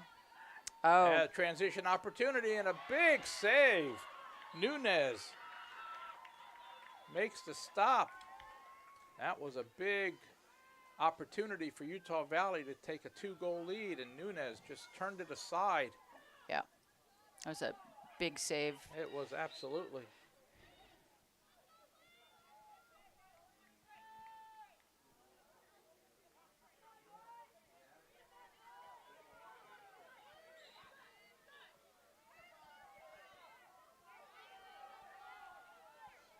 New Hampshire still a player down.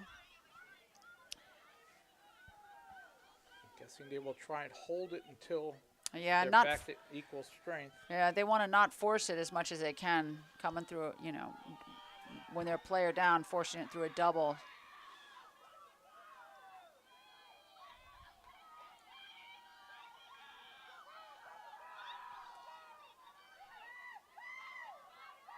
This is Weatherby with it, number 18. She scored 3 times today. There's Kretzinger. Got a flag on the Delay play. call coming.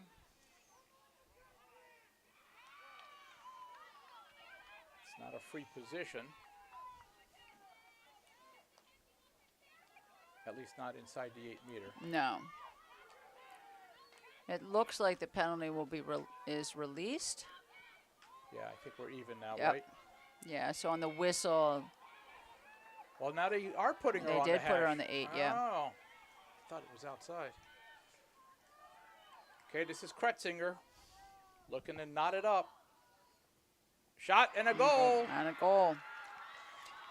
So that was a big That was. penalty kill for UNH to get out of it and to get a goal to come back even.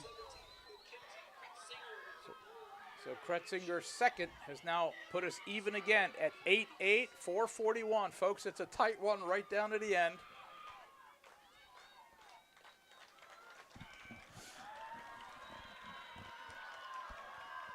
I mean, every little play is magnified, right? Now Yep. you can't turn it over, you can't throw it out of bounds. But that's exactly what you don't want your players thinking. You want your players just dialed in and playing lacrosse with a discipline that they know how to have. yeah. Don't force the passes. Don't force the shots. But isn't this a great way to have the season end? Absolutely. Mean, nobody wants to see 17-3, right? I mean, this is. Well, I think maybe the team winning with 17 17, might right. want to see 17-3. But and for everybody else, 8-8 with 4 minutes plus Yeah. to go, that's. I know as a coach, I don't breathe unless I'm winning by more than 10. So, but for us, as spectators, yeah, this is the best. This is what you want to see in the last 5 minutes of a championship game from great seasons from both teams. Yeah, of course. Of course. Folks, for those of you that are within earshot of our voice, I guess, I mean, there is plenty of apparel on sale here, and we do want to recognize our apparel provider and official partner, N&D Sports. They are here on site with great stuff. How many shirts did you buy this week? I limited myself to Okay. just a You shirt. put yourself on a budget? I did a shirt and a quarter zip, but I love the locked logo with the USAL and WCLA, and it's just. So we want to thank N&D Sports for providing additional And as we- additions to Caitlin's wardrobe. And as we know, it's really all about the swag. It was great actually after the championship game, this morning Division I game, and the winning team got their championship shirts. T-shirts, yeah. And I think sometimes that's the favorite part of the celebration. So we all like some good swag, Paul. Yeah, of course, of course. So here we go.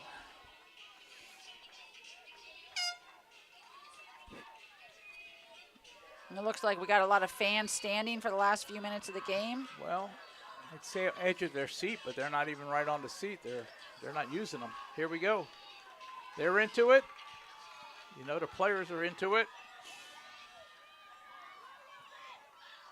Kretzinger, and it looks like Burns on the draw here for Utah Valley. Kretzinger and Burns. And we will see where we go. Yeah. Critical draw. Obviously, I'm Right. stating the obvious, Big but possession, right? you know, I'm assuming that Utah Valley is going to try to pull to Maya, and there they did. Yeah, she's got it. Burns did her job getting it to the player they wanted. And now Lightfoot will carry it in.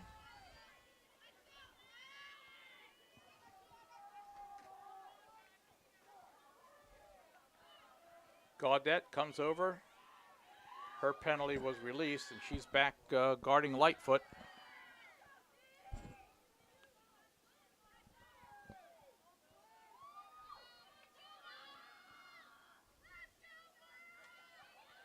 And there's a great defensive play.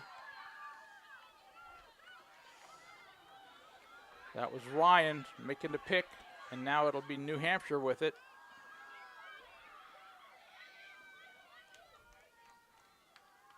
Go to outlet pass. She looked like she was getting in a little Kretzinger. trouble there. Yeah, and- does she know trouble's coming? yeah, she found an Here's outlet. another one. Yeah. They got to really, again, this is where the discipline, you cannot be complacent for a moment. Each team is going to dig deep, so you got to protect protect your stick, protect the ball. I'd like to see them move the ball quickly, just so they don't allow a double to come. I also sometimes think when you try to slow it down too much, you sort of forget your fundamentals. You stop moving your feet. That's when you get those unforced errors or drop passes. Very patient right now, whether it be at the top. I wonder if they're going to try to hold it for the last three. Boy, that's a long way to go, isn't it? It is a long way to 3 go. minutes. This is Napton going one-on-one. She draws the whistle. Yeah, got the shooting space. Lexi Napton, senior midfielder. She's got a chance now. I'll say as a coach, I used to run a 5-minute drill to hold the ball, see Wow. how long you can hold it. I know people, fans of the shot clock, don't like to Right. hear that, but it takes a lot of discipline for a team to hold Absolutely. it and not have any errors for Shot that goes long a period wide. of time. It Picked was up gr- by Utah Valley. Yeah, it was great backup of the Yep. cage by Utah Valley. Smart thinking, and they and just they threw throw it it out away. of bounds. As we just said, you can't make the critical mistake right now. Beverly Jones is a great goalie. Yeah. Just came off her stick the wrong way. And now we've got the final timeout, I believe, for New Hampshire. Yeah. 2:16 to go. 2:16, and we're tied 8-8. We'll take one final break and come back for the exciting finish to this one. I don't think anybody's leaving, so we'll be here. Hope you are too. At CHKD, sports medicine is more than just treating injuries. It's a whole team approach to caring for young athletes. With experienced physicians, surgeons, trainers, and rehab specialists here when kids and teens need them most. Our experts help young athletes prevent injuries too, with advanced training and conditioning programs that keep them in the game safely. CHKD Sports Medicine, where kids are more than patients and we're more than a hospital.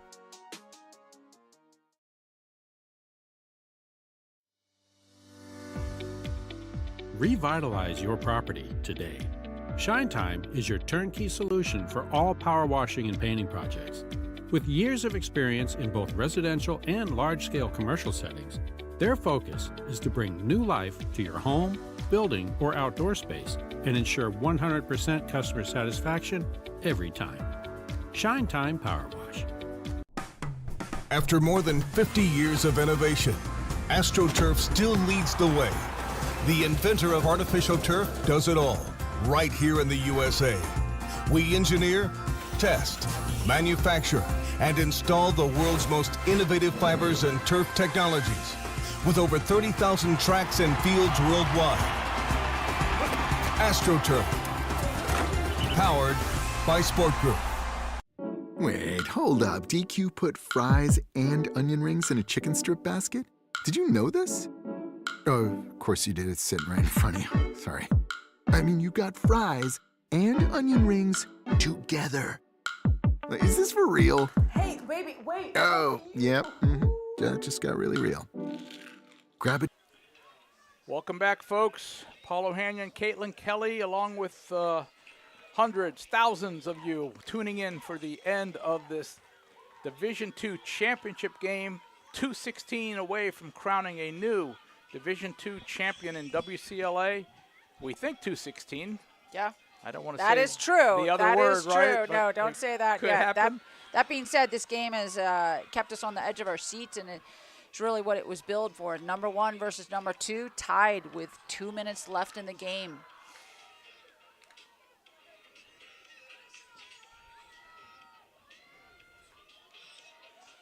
Kretzinger. Now, do you think they talked about holding it, with 2 minutes? And it Yep. looks like Utah Valley's kind of staying back and not really pressing it. Yeah, I would assume they're going to start pressing out.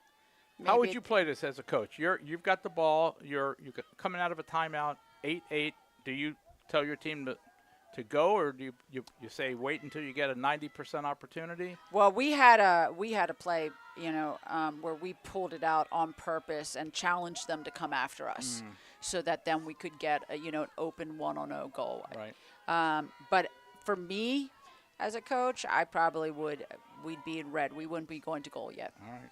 Well, we're down to 1:15 to go. And part of that is because, honestly, I believe Utah Valley has had the advantage on the draws in the second half, so you might not want to go back to a draw. Right. If you trust your ball handlers down on your offensive zone, you've got your best ball handlers down there, and you feel like they can work together, We're under a minute, folks. that's what you're doing. Weatherby, 18. She's got it right now. This is Weatherby. Lightfoot watching her. So you've got a 3-goal scorer against the National Player of the Year right now. They're clearing out the right side. Weatherby going 1. Here comes a double. Yeah, she's not going to force it, though. They're going to, they might end up having to force it at the last few minutes because they know they have just got a few seconds to score. 30 seconds. Utah Valley's doing a great job on defense, not giving them anything. We're down to 20. Ball's behind. No, they're not getting a foul or They're not- anything. yeah. Here's a shot. And a goal! And a goal. Julia Pitts, a freshman, with her first of the day. Wow. 10 seconds to go. And a low shot again. Low shots are winning the day here. 10 seconds. 10 seconds. I'm not gonna write them off. 10 seconds. It was great time management. Now they're taking a look. They always do the stick check. Yep. And it's good. Great time management by UNH.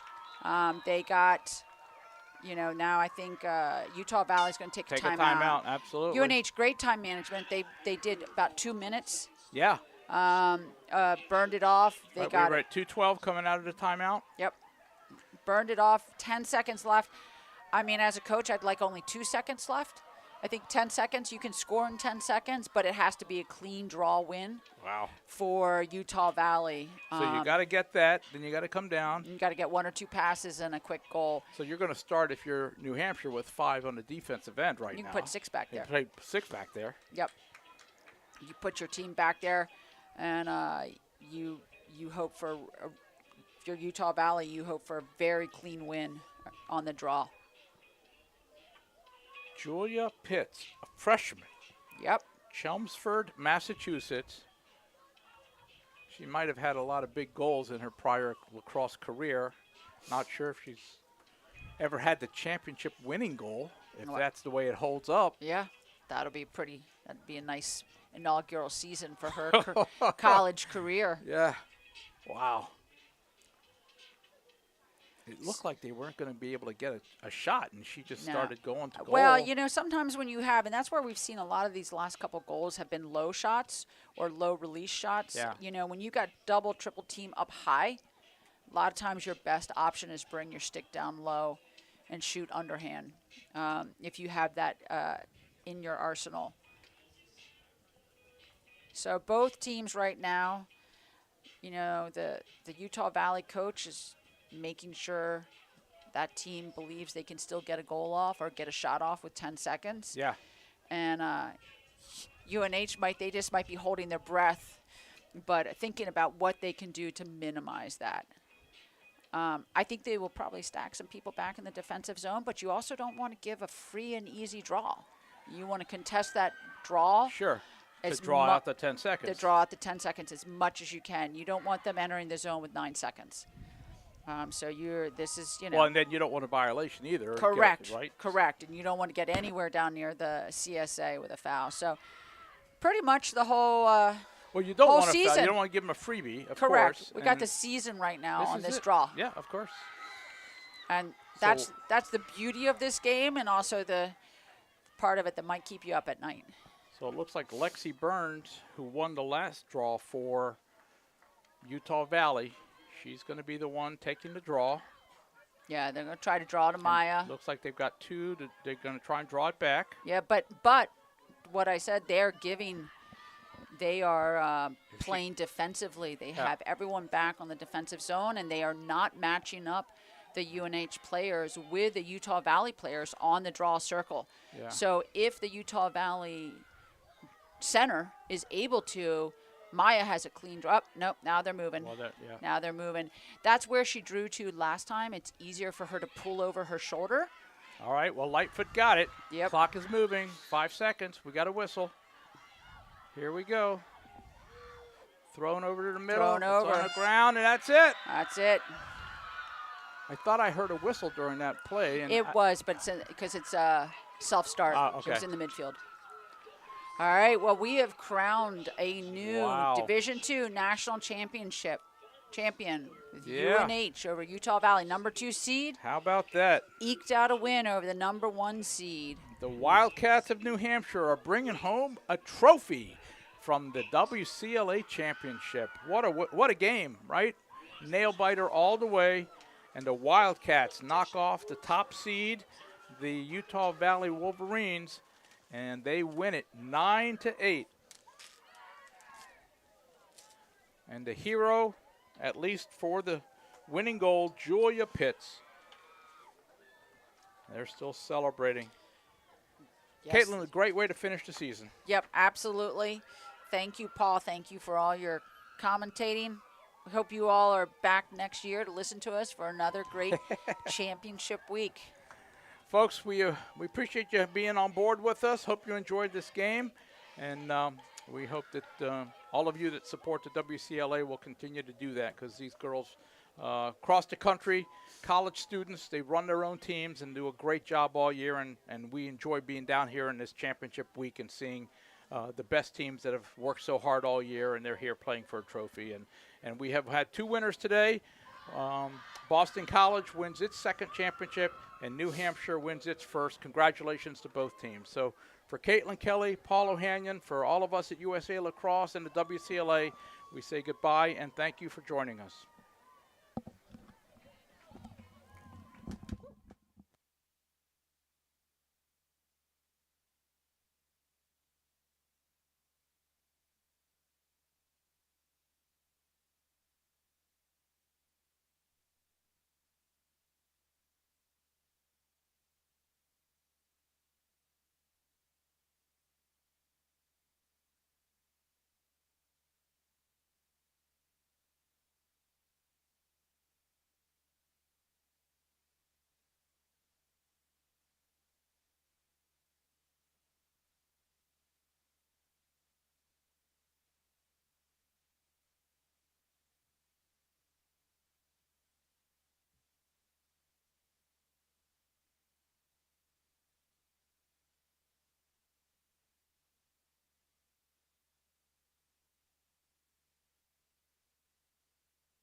Lacrosse Sportsmanship Award winner is the Portland State Vikings.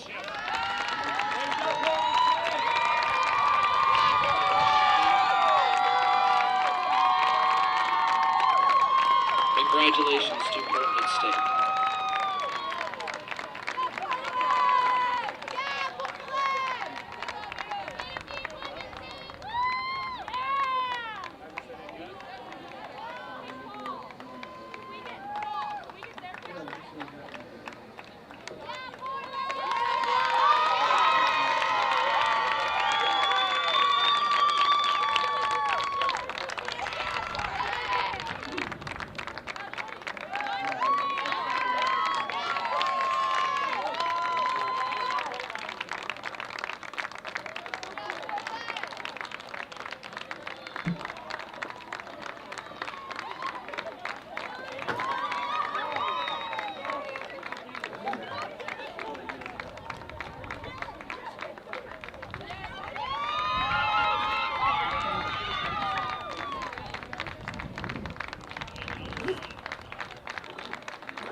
We'll be announcing the most outstanding players from the tournament for WCLA Division II.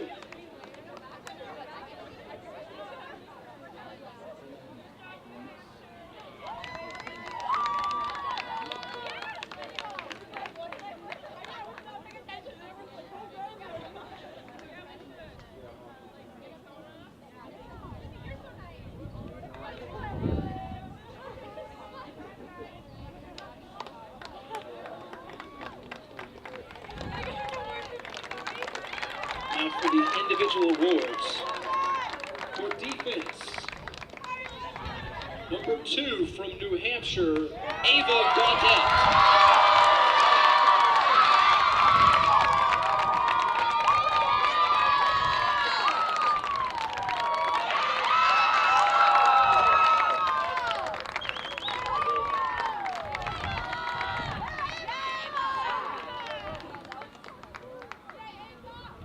For attack, this junior had 3 goals today. Number 23, Riley Chow.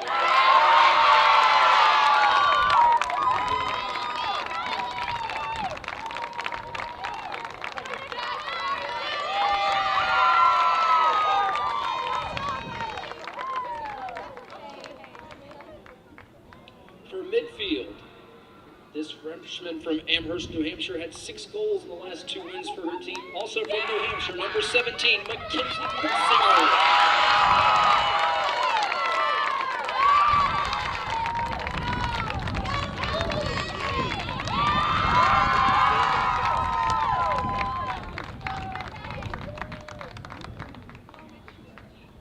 And for goalie, with 13 saves in the last 2 wins for her team, from New Hampshire, number 22, Michaela Ashburn.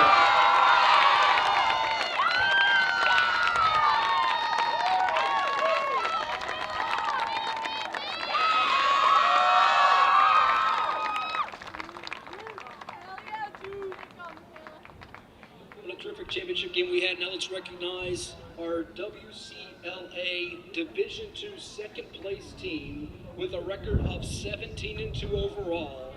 Let's give a hand to Utah Valley and the Wolverines.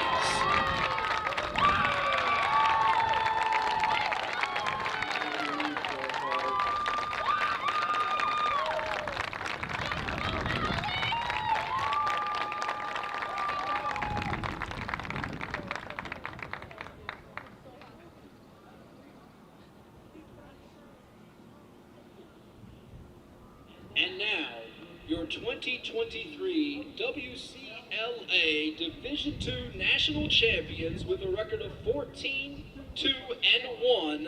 the Wildcats of the University of New Hampshire.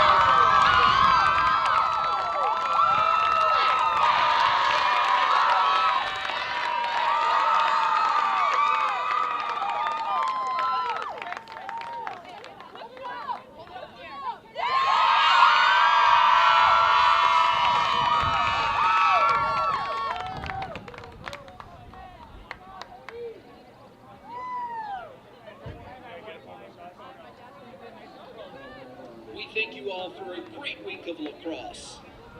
Again, be sure to visit www.usalacrosse.com for so much more and complete coverage from this outstanding event. Please travel safely, everyone.